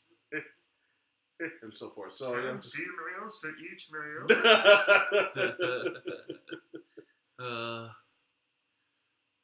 Could I do a hey now, hey Kingsley? Hey now! I use that in common parlance too. It's weird. Pretty good. Hey now. Schwarzenegger. Yeah, Schwarzenegger is pretty good. Brad for the new Han Solo movie, right? Let's do that.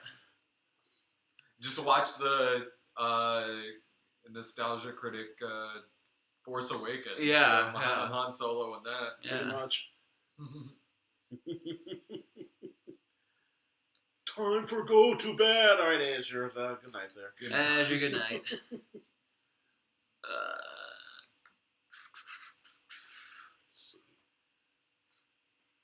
Is 80s Dan coming back? I don't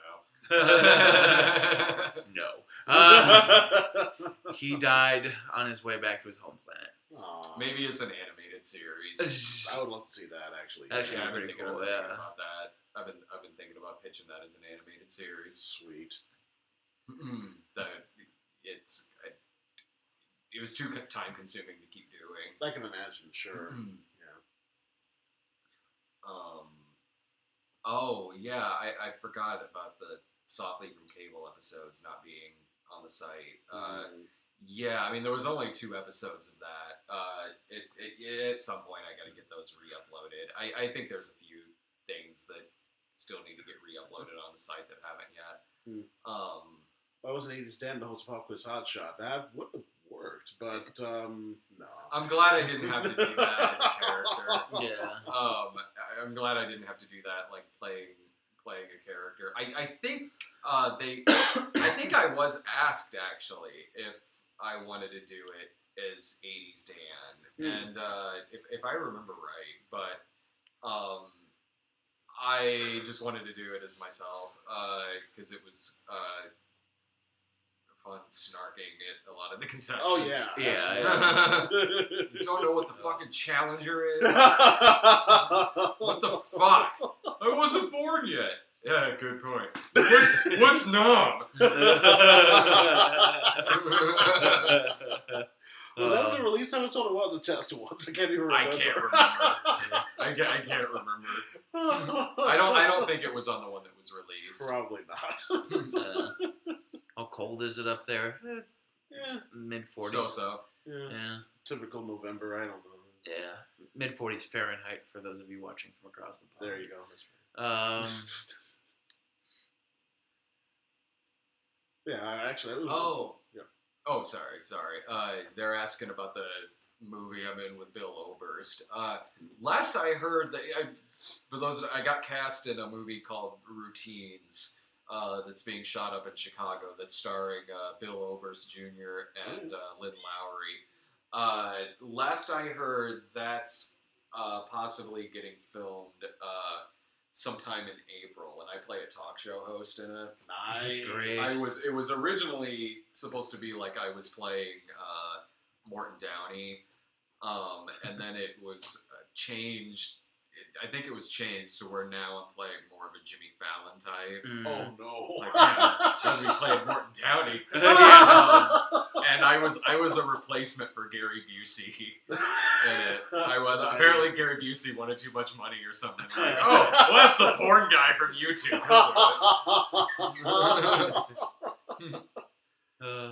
Oh, now I got. If you do make that, when you do make that, I love to see that. Yeah. Yeah. You think a Jimmy Fallon all silent typos would just be. Yeah.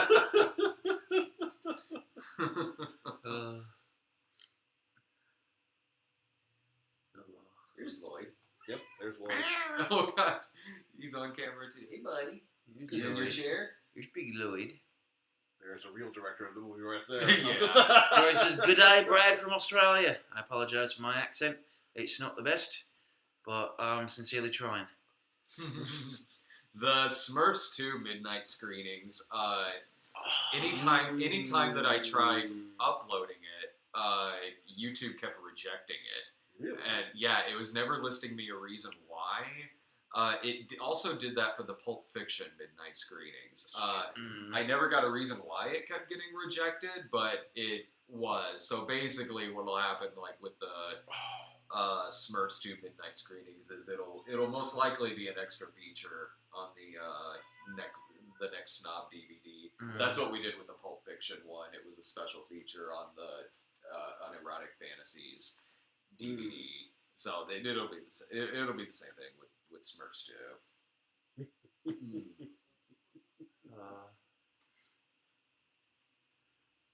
Favorite secretary moment for Craig Ferguson when Secretary went through the door, I guess. Yeah, when Secretariat fell.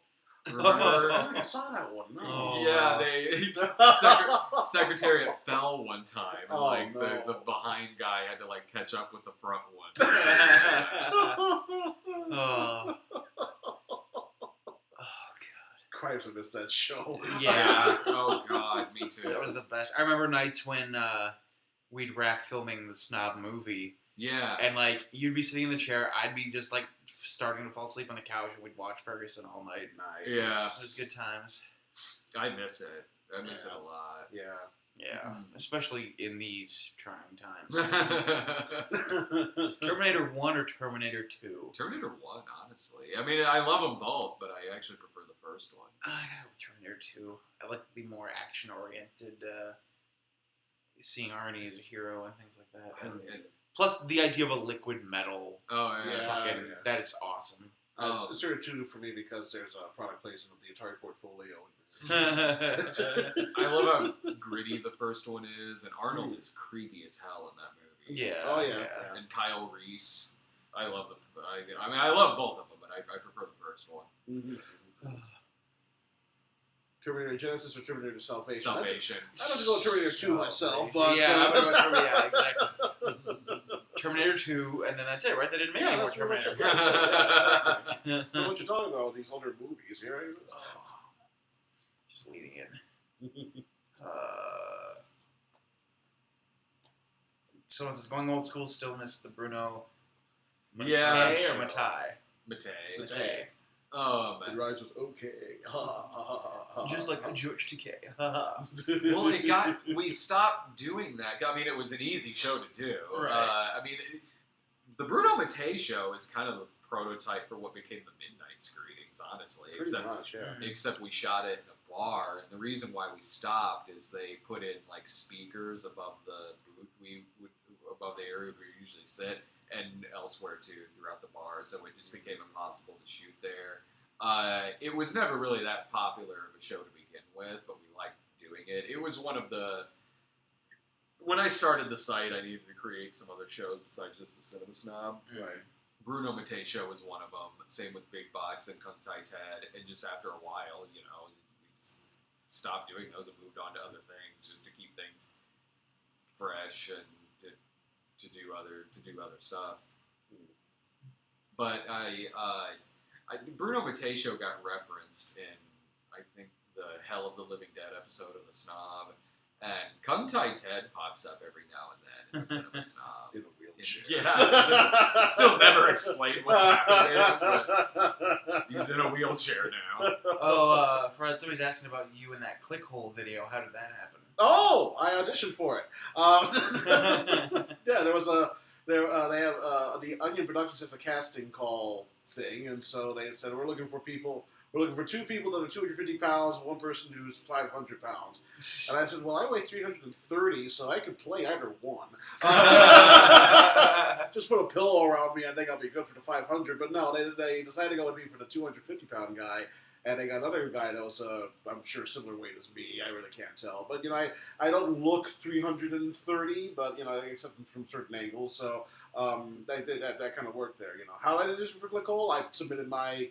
I submitted my acting resume and my headshot. I think that's pretty much it, or just my acting resume, I guess. Mm-hmm. And yeah, but yeah, it's supposed to sound dirty. That's kind of the point there. It's like BuzzFeed, but it was made by The Onion. Yeah. And so the video that for those of you who don't know, the video they're referring to is one where a guy who's 500 pounds. Managed to, through sheer power of will and gumption and helping his family, managed to lose weight by becoming two men who weigh 250 pounds. Yeah. And so when I saw that come across my timeline, I was like, that guy looks like Farad. Oh wait. Then you saw my. Then I saw your post. Yeah. I was like, oh wait, it actually is Farad. They're saying you should make a movie where all you do is laugh. Easiest money ever made. I laugh my ass off when he laughs. Oh, thank you. I appreciate that. I've been told I have a very infectious laugh, which is nice. What? Check PayPal real quick. Oh yeah. I'm sorry, Billy. One person said, There you go, buddy. Well, yeah, I did a set over at Zany's in downtown, and was it when I did a set there? I can't remember if I did a set there or not, but at one point there was a comment card that came back that said, "I hate laugh tracks. This show would have been a lot less funny if there weren't so many people laughing and all that there." And it's kind of clear that they were referencing to my laugh because my laugh is the loudest one in there. It's probably one of the reasons I'm actually doing a set over there. But anyway, but yeah, it was the fact of the matter is that shortly afterwards, one of my jokes was when I went up on stage and said, "Hello, my name's Farad. I'll be your laugh track this evening." So there you go. Fantastic. So yeah, thank you guys so much. Again, we appreciate you guys hanging out with us tonight for this fundraising stream. We're checking now. How we looking, Brad? We got another $100. Oh, we got another $100. So we're gonna have another person joining us in the chat via a phone call. Corey is asking me Ghostbusters 1984 or Ghostbusters 2016. The answer is obvious, and if you can't figure it out, who am I to tell you? Let's see what else.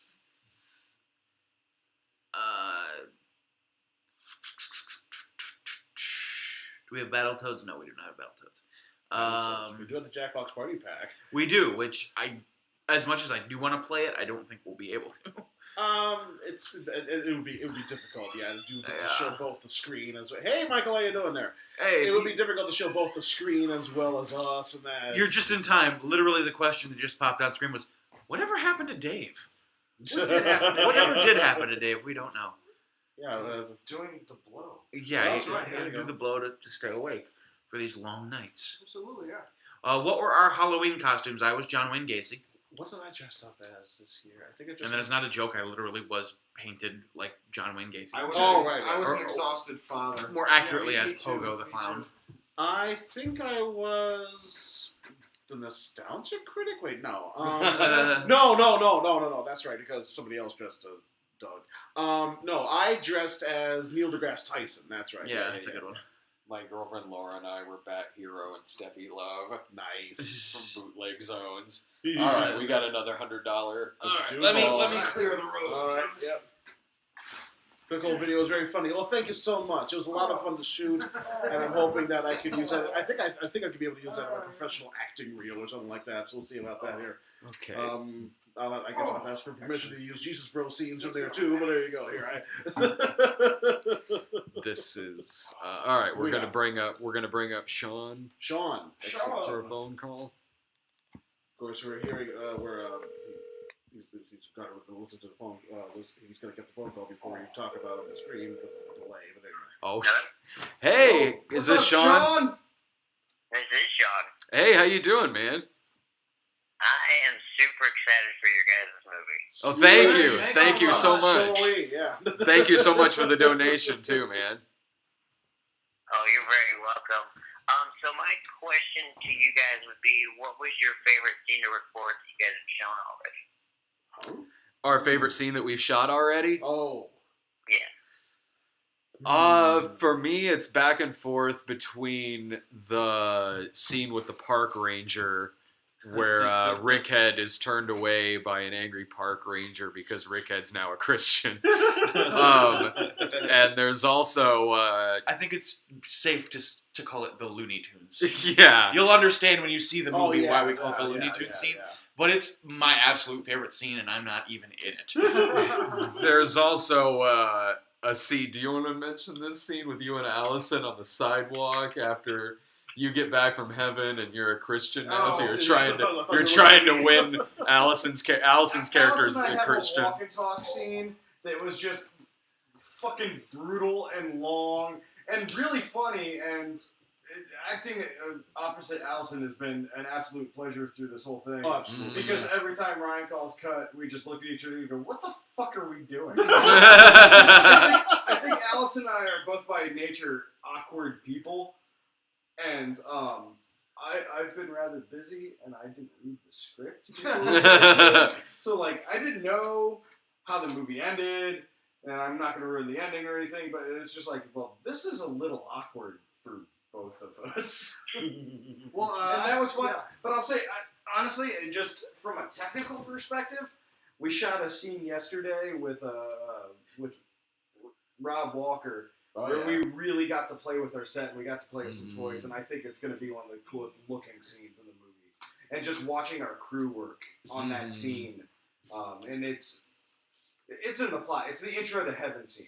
And just watching our crew work and what they put together so quickly, just off the top of their heads, I think was so cool, and it's going to look so awesome. And just the pleasure of watching professionals make a movie while I got to stand there and act like an idiot was really fun. I'd say that this is being the director geek in me. It's that there's a couple moments in this movie again where we go for like some actual real heart and actual real like acting. You know, I mean, we do a lot of really silly, funny stuff in this, but there's some really sweet moments that Dave does, and it's real acting, like really good acting. No. It is. I know he is. He's not going to take credit for it. But there's some really wonderful moments that he pulled through, and it's. I know that there's a lot of funny things in this that I love. There's a lot of gags that are just hysterical. Things that like we came up with on the fly that are probably some of the funniest things we've ever done. But really, like, you know, thinking back as a director and as an actor and as writer, is getting to see these really incredible moments where Dave is getting to show his acting chops. Mm-hmm. Has really been fun for me.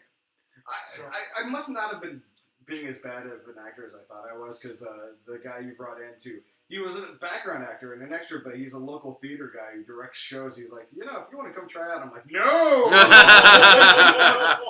No, it's true. He's really, really good. So yeah, it's been and again, he doesn't take the credit he deserves, but we've done some really technically complex things in this movie. Stuff that even for a movie of our budget is bigger than what you would expect we'd be able to do, but we've pulled it off. That's why we need more money. No, we've pulled off some really amazing things that, we've got a small plate, but we've done some cool stuff. But really, it's those moments, it's those character moments.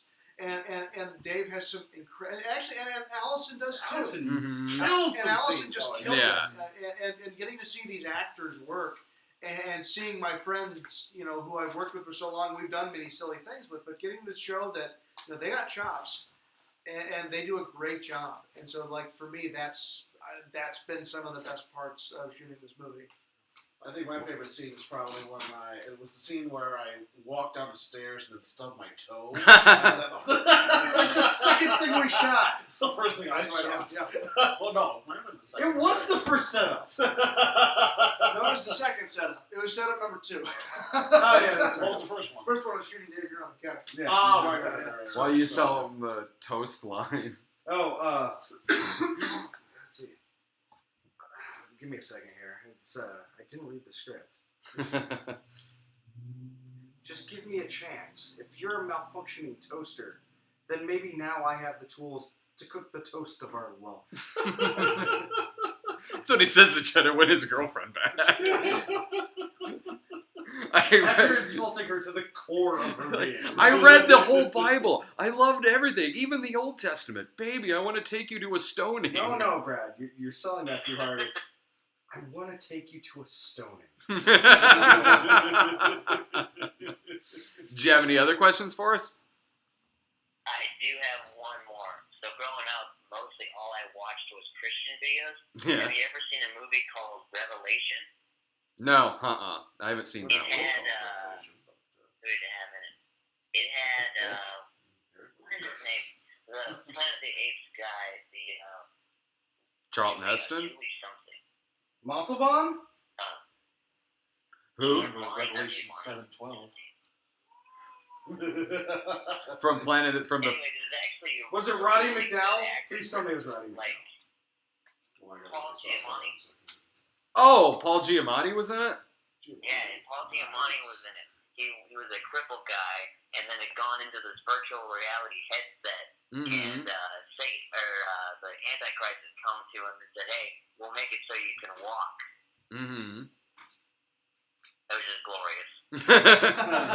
How old is this? That would have been, I think, 2000. Oh, right on.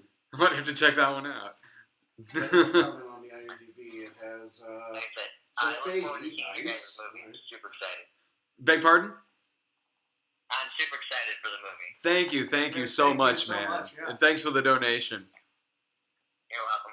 Y'all have a nice day. You too. Hey, thank you, Have man. a great day. Thank you so much. Thanks so much. Jeff Fahey's in that? Yeah, it's Jeff Fahey, Tony Napo, Carol Alt. Nice. The rest of these names I don't really recognize here, but yeah. It's the sequel to Apocalypse, of course. Of course. Well, I got to see the first one first.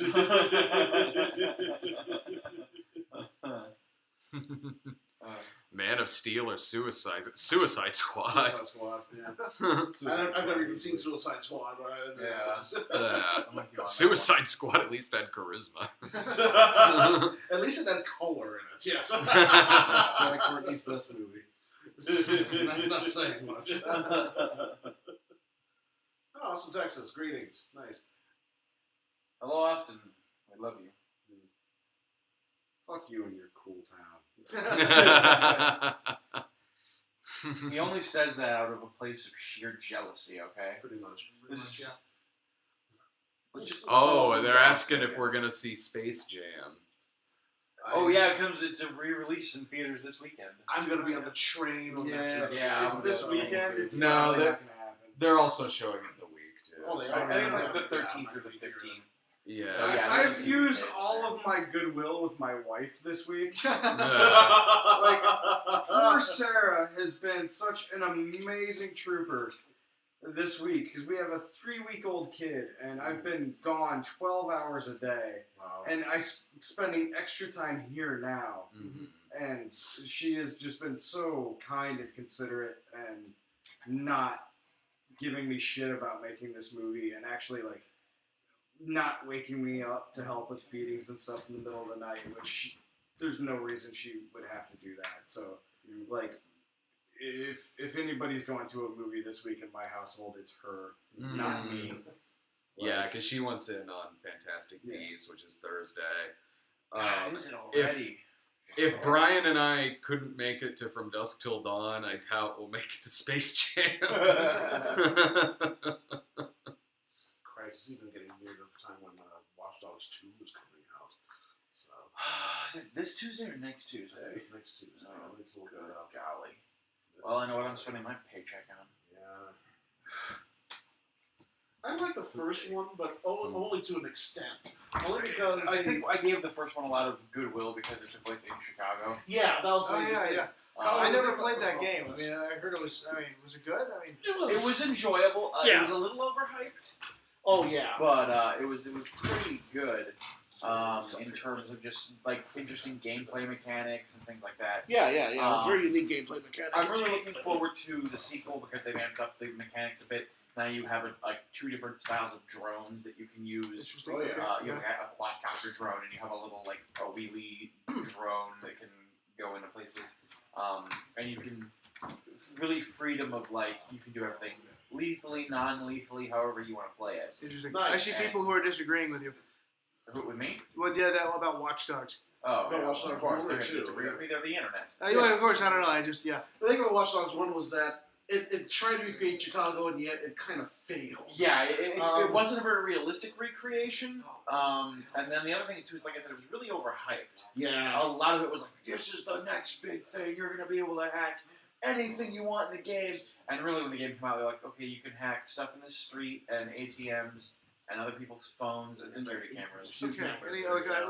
I'm getting questions here. This is Oh, good. Let's hear. what we got? Let's see here. Let's see here. Ryan, the movie that inspired you to make movies. I don't know. I mean, I didn't have a whole lot of movies. I mean, I didn't have a whole lot of movies growing up. We had a ton on VHS. And as bland as it may sound, one of the only VHSs we had at the house was Empire Strikes Back. Nice. Oh, that's a good one. And so I would watch that one over and over and over and over again. So, like, as far as like movies go, I would watch that one over and over again. We recorded it off the TV, so this was before the VHS set came out. Yeah. And so we recorded. I had a friend down the street that had Return of the Jedi, so I go Nice. borrow it from him. There you go. But he recorded it on a day where there were tornadoes that went through. Oh. So like. So you did tornado warning. So like every 15 minutes, the weatherman would break in. Oh. So there's parts of Jedi I never saw until like the re-releases came out. It's like, oh my God, they destroyed Jabba's palace. Yeah. When did that happen? I thought he just said, okay, you guys can go. But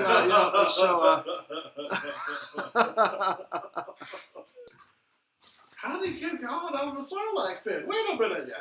let's hear. What is the least favorite of the movies you've made, either as an actor or director? I don't know. I think everything that I've made. This one. No. It's hard to say because everything has its own particular charms. I mean, with Paranoia, we were just really doing a proof of concept. We were proving that we could make a movie from beginning to end. Yeah. And even for all of its flaws, and there are many, I think we did a good job. I think we actually proved that we could get a camera, get our friends together, and make a movie. The Cinema Snob movie, even for its flaws, and there are many, we wanted to do an origin story that wasn't the actual origin story of the actual character. I think we did a cool movie. I think we did something that was really. And I mean, yeah, it made money. We wanted to make money off of it, which and we I did. mean, that shoot was really grueling compared to this one. Right, and that was a grueling shoot compared to this one. So that was hard. I mean, that one like had a lot more weird moving parts to it. That had a lot of weird moving parts. I mean, that one I was doing my day job as well as most everyone else, so we couldn't do like any. And the crew who was whoever wasn't working. And the crew, we didn't really have a crew. We just kind of did everything. Like So there that were was times when I held the mic and I was holding right, the yeah, props exactly. and So things we all like kind of that. pitched in on that one in weird ways. So that was kind of,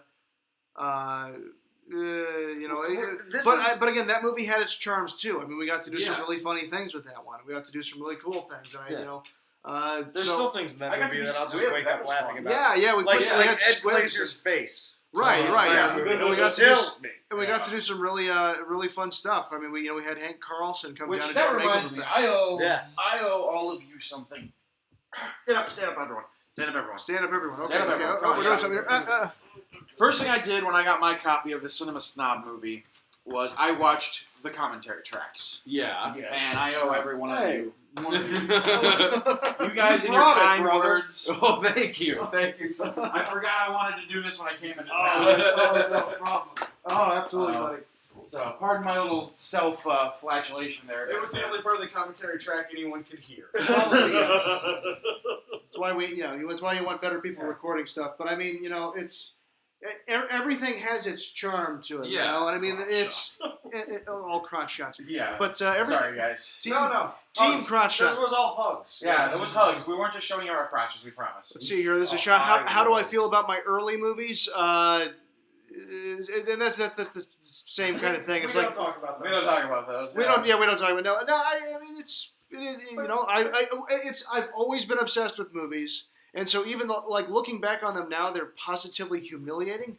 But the joy of making those But the joy of movies, making them, like figuring out how to do a push zoom and shit like that. I wouldn't be able to do what I do now had I not have made those. So I have to think of, I mean, I don't think I'd ever watch them. Like, honestly, I haven't watched any of those movies in years.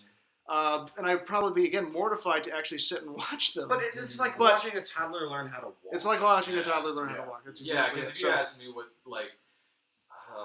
what my least favorite is of the stuff that I've directed, I would say Freak Out. It was the first movie I directed. Well, and at the time we loved it, but now when you watch it, it's just like everything we see now is like, fuck, I wish we weren't recording like music on the site, But for a movie that we did in our very, very, very early 20s, a full-length movie that was a horror film shot on high 8 tapes. Oh, wait, somebody here says they go to Columbia in Chicago. Oh, hey. All right, it's Professor Tom Nook. Would you promote the movie at my college? I go to Columbia in Chicago.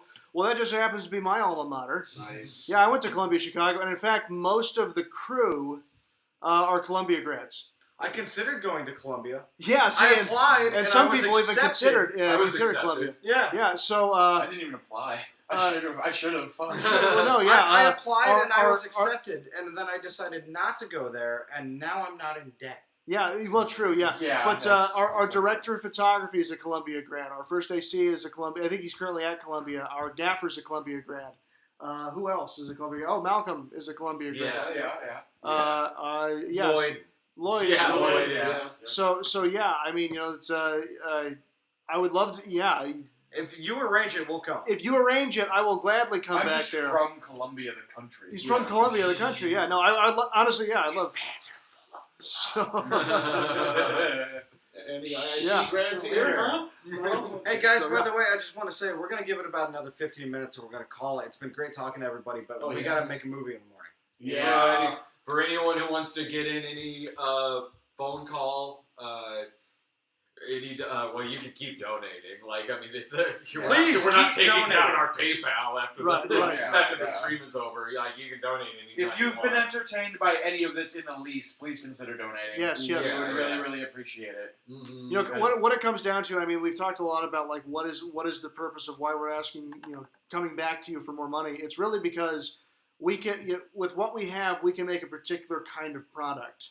With a little bit more, we can make an even better product. Exactly. And And that's what it is that we budgeted for a certain thing, and what we've done is we have spent more than we anticipated, but it's making things better. Yeah. It's not because we missed something or, oh crap, we have to pay off like the mob or something. But we're that's a more than different budget. halfway through. Hey, It's- listen, it's- me and Johnny Spaghetti over here, we're gonna break his legs, all right? Right. It's We're it's- more than halfway through, and honestly, what we've done so far is easily the best thing I think we've done, and Yeah. we really want to put everything we can into I it. can say without a doubt that there's a lot of movies we've done that I love. I love the Cinema Snob movie. I love some of our other movies too. And from just being there on set, seeing it all come to life, between the direction, the crew, the acting, the little bit of the dailies I've seen, I can easily say that so far in the movies that I've either directed or just simply written, or that any of us worked on in the past, that this is easily the best film we've ever done. Yeah. You guys are in for such a treat with this. I mean, when I came on to the set this morning, I didn't really know what to expect, but after seeing the crew and the professional equipment and how quickly we were moving through things, I realized, like, there is really no difference between this and a major Hollywood film other than funding. But these guys know their shit. They know what they're doing. He knows. Ryan knows his shit. Ryan knows his shit. I've been lucky to work with a lot of cool companies, and there's a question: do I work for the Asylum? As a freelancer, yes. I'm not on their salary. I'm not like a member of their staff, but I have freelance for them, and I've edited a few of their movies, and worked for them in a lot of different ways. So yeah, I do work with Asylum, and I like Asylum. They're really good people there. They kind of know sometimes what the movies they're making, but you know it's good people making their movies there, and I like working with Asylum, and I'll hopefully work with them a lot. I worked on the Martian Lands movie. I did kind of an assembly edit for them. I helped Anthony a lot with the Sharknado movies, all over the place doing that. So yeah, it's trying to see some other questions here. Yeah. 4 inches, but it's really girthy. See here. Solid 8. It's another one for me. Oh, did I have fun playing To Catch a Predator host in the last episode of 80s Dan? Yes. Oh yeah. Yes, I did. Oh yeah. The Chris Hansen. That was 80s fun. Dan was a blast to shoot. That was a fun show. Yeah. But for a was. half-hour short, it's really hard to get everything together. It's It hard to was, do, and yeah. I did love that show. I thought when that show was on, I thought it was one of the better shows that we had. In fact, it probably was my favorite show on the site when it was on. But it was time consuming, and it wasn't easy getting everyone together or anything. And I mentioned this earlier in the stream. I am at some point maybe going to pitch it as maybe like a new animated series on the site or something. It'd be great as a cartoon. Yeah. Who do you pitch it to? Is what I asked. You pitch it to yourself. I don't mean that. I mean like to people I know who do animation. Oh, okay. I was gonna say, who gives you that approval? I'm pretty sure it's you. No, it said Lloyd approved. I have to, Yes, Lloyd. Lloyd. Lloyd has to actually approve it. So, Lloyd has fun. Hi, Allison's not here, guys. Yeah. sorry. Just us ugly fuckers. She's home sleeping. Yeah. She's not as crazy as we are. Maybe watching Quantum. Maybe watching Quantum. Let's be honest. 90% chance she's watching Quantum. Yeah, pretty much. Yeah. Oh, is Allison on the live stream? Is that what's happening? Oh, maybe she's on the live stream. Okay. Yeah. Oh, nice. Oh, hi, Allison! Oh, hi, Allison. Okay. So we're half right. Yeah. Farad Siggy says you got it's a Allison. 95% It's chance. Allison. Hi, Allison! I'm in the chat. Okay, hi. Hi, Allison. Oh yeah, there she is. Nice. Call me... Fuck you, call me a dum-dum. That's the meanest thing I've ever heard. Yeah. Yeah. This is a PG chat, you cocksucker. Oh, you want to see me? No, dum dum.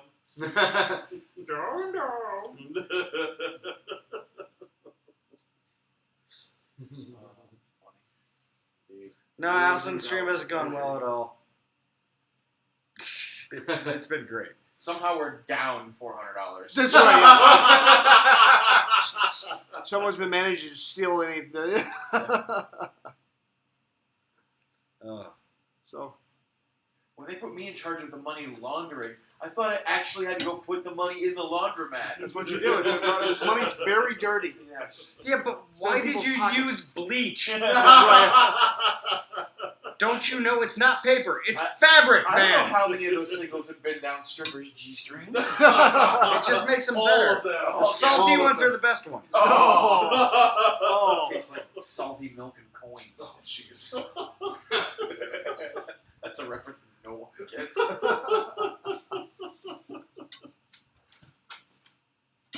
Dave did it hurt. Falling from heaven? There Yes. you go. Yes. Oh. Where's Lloyd and Chloe? Lloyd was off to the side. I don't know where he Lloyd was. and he Chloe was are off over there. canoeing. They're probably laying upstairs. Yeah, probably. They're like, come on, we're tired. Hardest movie we made before Jesus, bro. Honestly, this one hasn't been hard. This has No. been a pleasure. No, this has been a breeze. I mean, this one's... Speak for your fucking Well, self. Ryan, That's true. I'm I don't know not why the I one answered who that. gave I'm just doing behind the scenes footage. Like. I'm not the one who gave you 4 jobs. Yeah, true. I gotta talk with the producer on that one. No, yeah. It's the editor's problem. It's the editor's problem. No, so- No, the hardest one? Man, that's... Honestly, just because of everything... Cheap. Yeah, Cheap was hard. cheap or shot on Because Cheap, halfway through Cheap, we thought we were done. yeah, because we lost 2 Yeah. actresses halfway through. And I we ended can't- up getting them back. Yeah. But, But then we had to wait for my hair to grow back out and shit. It was ridiculous. yeah. Cheap and shot on Chidio hasn't been easy to say the least. Brad, they want to know if we have any bar hopping younger day stories.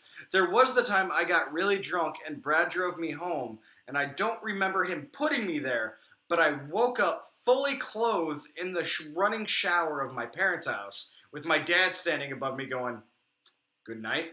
It wasn't. It was me and Nick. It seemed like a good idea at the time. Beckner? Really, we need to. No, Nick Foster. Foster. Oh, Like, oh, we need to keep him warm. Let's put him in the shower.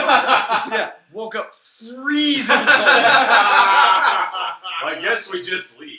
that water will keep him warm. It's fine. There was one time we got drunk and we crashed over at Dave's place back when he was living with his folks, and then Nick and I had the bright idea, like, wouldn't it be funny? This is morning. We're like, wouldn't it be funny if we just left and like stuffed our sleeping bags with pillows and a severed head hanging out of it? So like, we had this severed head that had brown hair, kind of like mine at the time. Only like the head had like a bullet hole in it, and the blood around the neck. So we had the top of it like hanging outside of the sleeping bag, and your niece Carmen, Who was like 12 at the at time. the oldest, yeah. Yeah. And she might have been younger than that. Yeah. But like, anyway, your mom I think said, "Carmen, why don't you go wake them up or something like that?" So she goes downstairs and like kind of nudges at the sleeping bag, and just the head rolled out of it. And I, of course, come groggy and hungover out of my bedroom, like, what? Those assholes.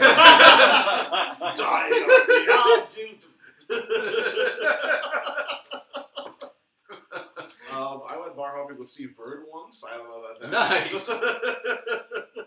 I ended up going like the Underground Wonder Bar in downtown with him and Jeff Ross. Right on. Roastmaster. That's right. Yeah, that was a night. Oh, very cool. Jesus, I was bro. completely sober. But I don't know about the easiest because it's the most complicated, but it's been the most pleasurable to work on. I think. I'd say that it's easier when you have a crew. Yeah. Mm-hmm. You know, I mean, we have a very talented crew who's doing a lot of work, and they're doing really interesting things. I mean, a lot of people are working really, really hard on that, these guys included. So, I mean, it's going easy, but that's because it was also, I mean... a lot of the shit we normally have to do ourselves is done for us. Right, and the other piece is that I've been working on a schedule and planning this movie for probably 2 months. Yeah, So it's not been a scattershot. It's not as many like last-minute phone calls like, it's "Can a you lot come?" of detailed planning that's happened over 2 solid months, including script rewrites and scheduling and phone calls. I mean, it's been the more work that you can do up front, the easier it is now. Because the thing is that I have a lot of leeway up front to make mistakes, to move things around. But when we get to these days, everything up front has to be in place. Otherwise, we're screwed on these type of days. Right. Because if we are missing actors, if we are missing a location, if we're doing, I mean, it is costing us money, a lot of money that you have given us to shoot every day. And if we don't have something in place, we're wasting money. Having these guys, because these professional crew that we keep talking about how awesome they are, they're not free. They're professionals, so they have to be paid like professionals, which means that they're expensive. So if we are wasting their time because I didn't have shit in order ahead of time, I mean that's on me. That's stupid, and then it's a problem. Then everybody gets stressed out. So I mean, it's another one of those things that you talk about what's advice for filmmaking. Well, okay, you've committed to it. It's the only thing you can do. Plan. Because, by the way, just to interrupt him, Brian is happily married with children. Sorry, ladies, I'm taking. Sorry, ladies, I'm taking. I think my wife's on the stream too. So when she's done with him, he's mine. The most challenging role I've had to play, actually, probably some of this, because as Ryan's pushing for emotion and some stuff, and that's not my forte. My forte is being a belligerent asshole. And that's why my best performances are cheap in the Rickhead shorts. and see, he's not giving himself credit. This is his best performance. Yeah. It really is. The stuff that I saw today, I was just like, wow, Dave can fucking act. Yeah, he can. Yeah, and there's other scenes, and they're pivotal scenes, so we don't want to give them away specifically. He does real. I mean, it's. I once heard an interview with Steven Spielberg when he talks about when he's in the edit and when he's like watching performance. He says that he knows he got it when he feels his tummy tickle, and that's what he said. And it's really about like you feel that little bit of emotion, a little bit like break emotion. You get it there, and I got it when I was watching the screen and I was watching Dave.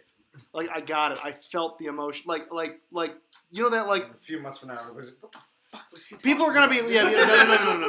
It's there. It's there. I saw the bar scene and it was great. Yeah, that's exactly what Ryan just said. Yeah, it really is. Very cool. So it's great to watch. I mean, it really is. It's again, there's so much that's funny about this movie, and it's hilarious. It's really funny, but we've bought some really fun, really great moments of heart to this too, and it's there. And Allison does it too, and she's great. I know she's on this year, so you're great, Allison. You're fantastic. You did a great job. So, count Thomas Howell being Jesus, bro. No. The only there's no other real references to the No, reviewers, there's not. so. It's just that it happens to be about the Rickhead, and the reason for that being when I wrote the script, or when I was in the notes process of writing the script, I knew what I wanted the movie to be about, and I knew that I wanted the main character to be like this kind of angry internet atheist, and then I was like, oh wait a minute, like we have that the Rickhead from the reviewers, so I decided to just go ahead and just make the Rickhead the main character of the movie. It made sense because like this is regardless of the reviewers existing, this is the kind of role I would have written for Dave anyway, regardless of the reviewers existing, and that's the only the only tie-in that this has with the reviewers is just the fact that the Rickhead happens to be in both things.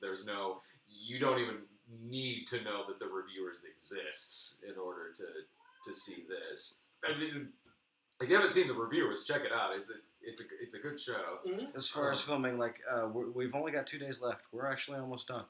Yeah. Other things. Someone keeps asking what movies we love that everyone else hates, and that's a fucking hard question, man. Because I don't know a movie that's like, I know there's a lot of movies that a lot of people hate, but I don't know of anything that's universally hated.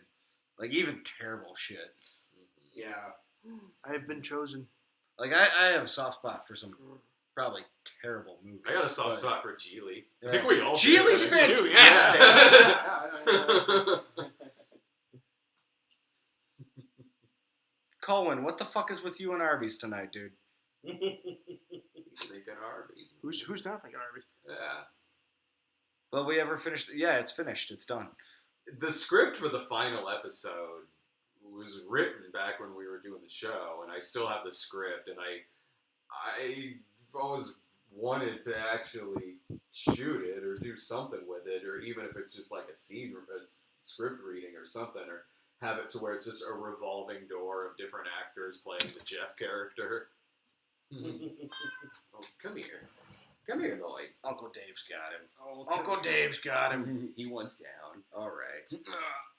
As you pick him up. The Stone Gremlins, where did that come from? Actually, that's an incredibly dumb story. When I was a sophomore in high school, I made this really dumb paper mache gremlin in a high school art class, and it just sat in my basement. And when we were making our really, really bad low-budget home movies, like when we first started, the Stone Gremlin was always around, so we were like, that's our logo, and we just put it in front of the camera. That's right. Farada's Jeff. Who's Jeff? Jeff was the Jake character in the review. Oh. Sure.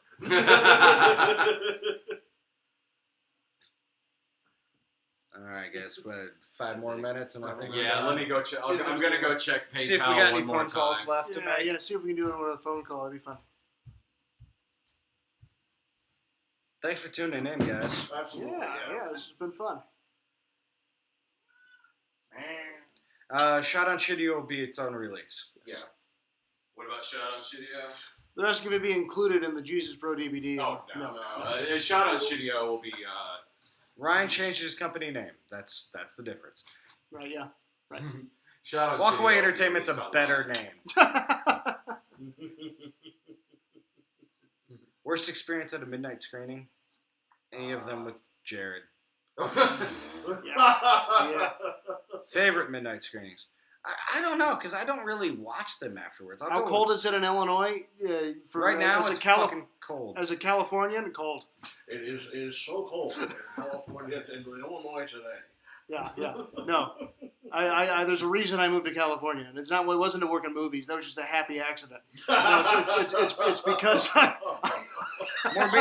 there will be more behind the scenes for Jesus, bro.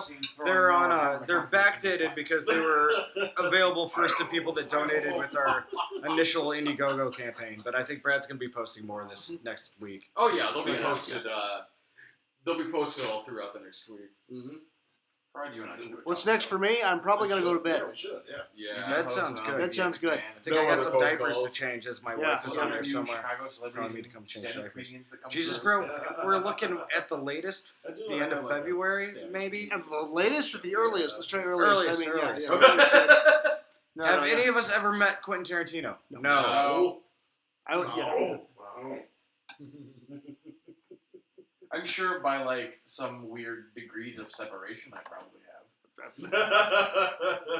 Just think of an actor that was in a Tarantino movie that can somehow be traced back to Parenthood, or Who's the Boss. Yeah. Who's the boss? Nice. Yeah, Indiegogo rewards, probably they'll start coming as soon as production ends. Right. At least the ones that can be. Mm-hmm. Right. Yeah, some of them, I know there's some physical media and stuff in there. Yep. There's and that'll be that closer to the release, but Yep. you know. Yep. We got your info. Exactly. Movie star we wish to meet. I don't know. I kind of met Shatner this year. Yeah. So Shatner. That's awesome. Nick Cage. Nick Cage, yeah. Cage, yeah. Pretty cool one. Yeah. That would be interesting, yeah. Mm-hmm. I just got to prevent myself from doing an impression of him in front of him. Mr. Shatner, you're big fan. Oh no, it's Nick Cage. Oh, Cage. Will Sarah ever be in midnight screenings ever again? Yes, she will, but we just had a fucking baby. Exactly. Give her some time, guys. We got to figure some shit out, like how to feed it when she's not there, and, you know, things like that. But yeah, we both want to jump back into midnight screenings as soon as we can. We don't want to stop doing it. We just, we have another consideration now that as much as we love going to see movies with Brad, but this thing's more important. The little one is fantastic, by the way. Thank It's you true, for and I tell you what, Dave, those kids never go away. No. No, I mean, 3 years now, and that little one is still there with me. So, Did Sarah die? No. Are you a fucking idiot? I just said we just had a baby. Jesus. Listen, if Sarah died, I'd just be sitting here weeping uncontrollably. I think all for of the us would. rest of my life. That's not even like a, yeah, it's yeah. Yeah, that's just cool. I need to promote this movie, but I'm Well, so we sad. got a movie to make. You know, there's a question: can Brad and Ryan 6 degrees of Kevin Bacon themselves? We can. We Yeah, can. Honestly, easily. because Snob movie, we all act. Parasite, Steve Martin, Planes, Trains, and Yeah, that's the Automobiles. quickest route. Yeah, we all acted in Snob movie with Zach. So yes. Because I'm only 2 degrees away, so by proxy, you're all 3 degrees away. Yeah, exactly. Yeah. So yeah, we're shockingly close actually. So. Your entertainment is not more important than my family. No. Sorry. My entertainment? No. Any, Will I ever finish Hillary's America? No. Well, no, because what's the point? It's not going to come true. Is Sarah and Jesus Bro? Yes. Sarah is in Jesus Bro. Yeah, she does have a cameo. Yes. It's fun. It's a good one. I think you'll like it. It's a very good cameo. As the bro. As the bro, she's the bro. Bro and Jesus, bro. We shot a scene with Jillian earlier too. That's right, we did. Yeah, And she yeah, gets to make an yeah. appearance too, and it's fun having her back too. So Stardust. Stardust, bro. Approved. I like that. Should we say our goodbyes? Yeah, I guess. I think so. But that is a valid question, though. I want to answer that one before we end. This is a good place to end. Who would win in a fight, Bruce Campbell or Kurt Russell? Oh. Kurt Russell. Yeah. It depends on the characters Yeah, you that's the imagine. character too. Yeah. Like, if you have Just think Bruce Ash Campbell versus versus, Ash, like, yeah. Jack Burton, I think Ash might win. Yeah. But if you have R.J. McCready versus anybody, Oh. Or like if it was Ash versus Snake. Snake would win that. Captain Ron versus his character from Surfing Sarah. All right, guys. Thanks for tuning in. I'm going to go home and hold the baby. I'm going to go home and sleep with my wife. I'll go to my hotel room. That's right. Thanks a million for watching, guys. And Thank you, guys, and thanks for donating. Yeah, thanks for the donations. And if you missed anything from earlier in the stream, it's going up on YouTube once Sweet. it's sent. Nice. That's right. Yeah. So my robot laugh will be in there somehow. Exactly. There you go. All right. See ya. Good night, guys. Good night, Allison. Da, da, da, da, da.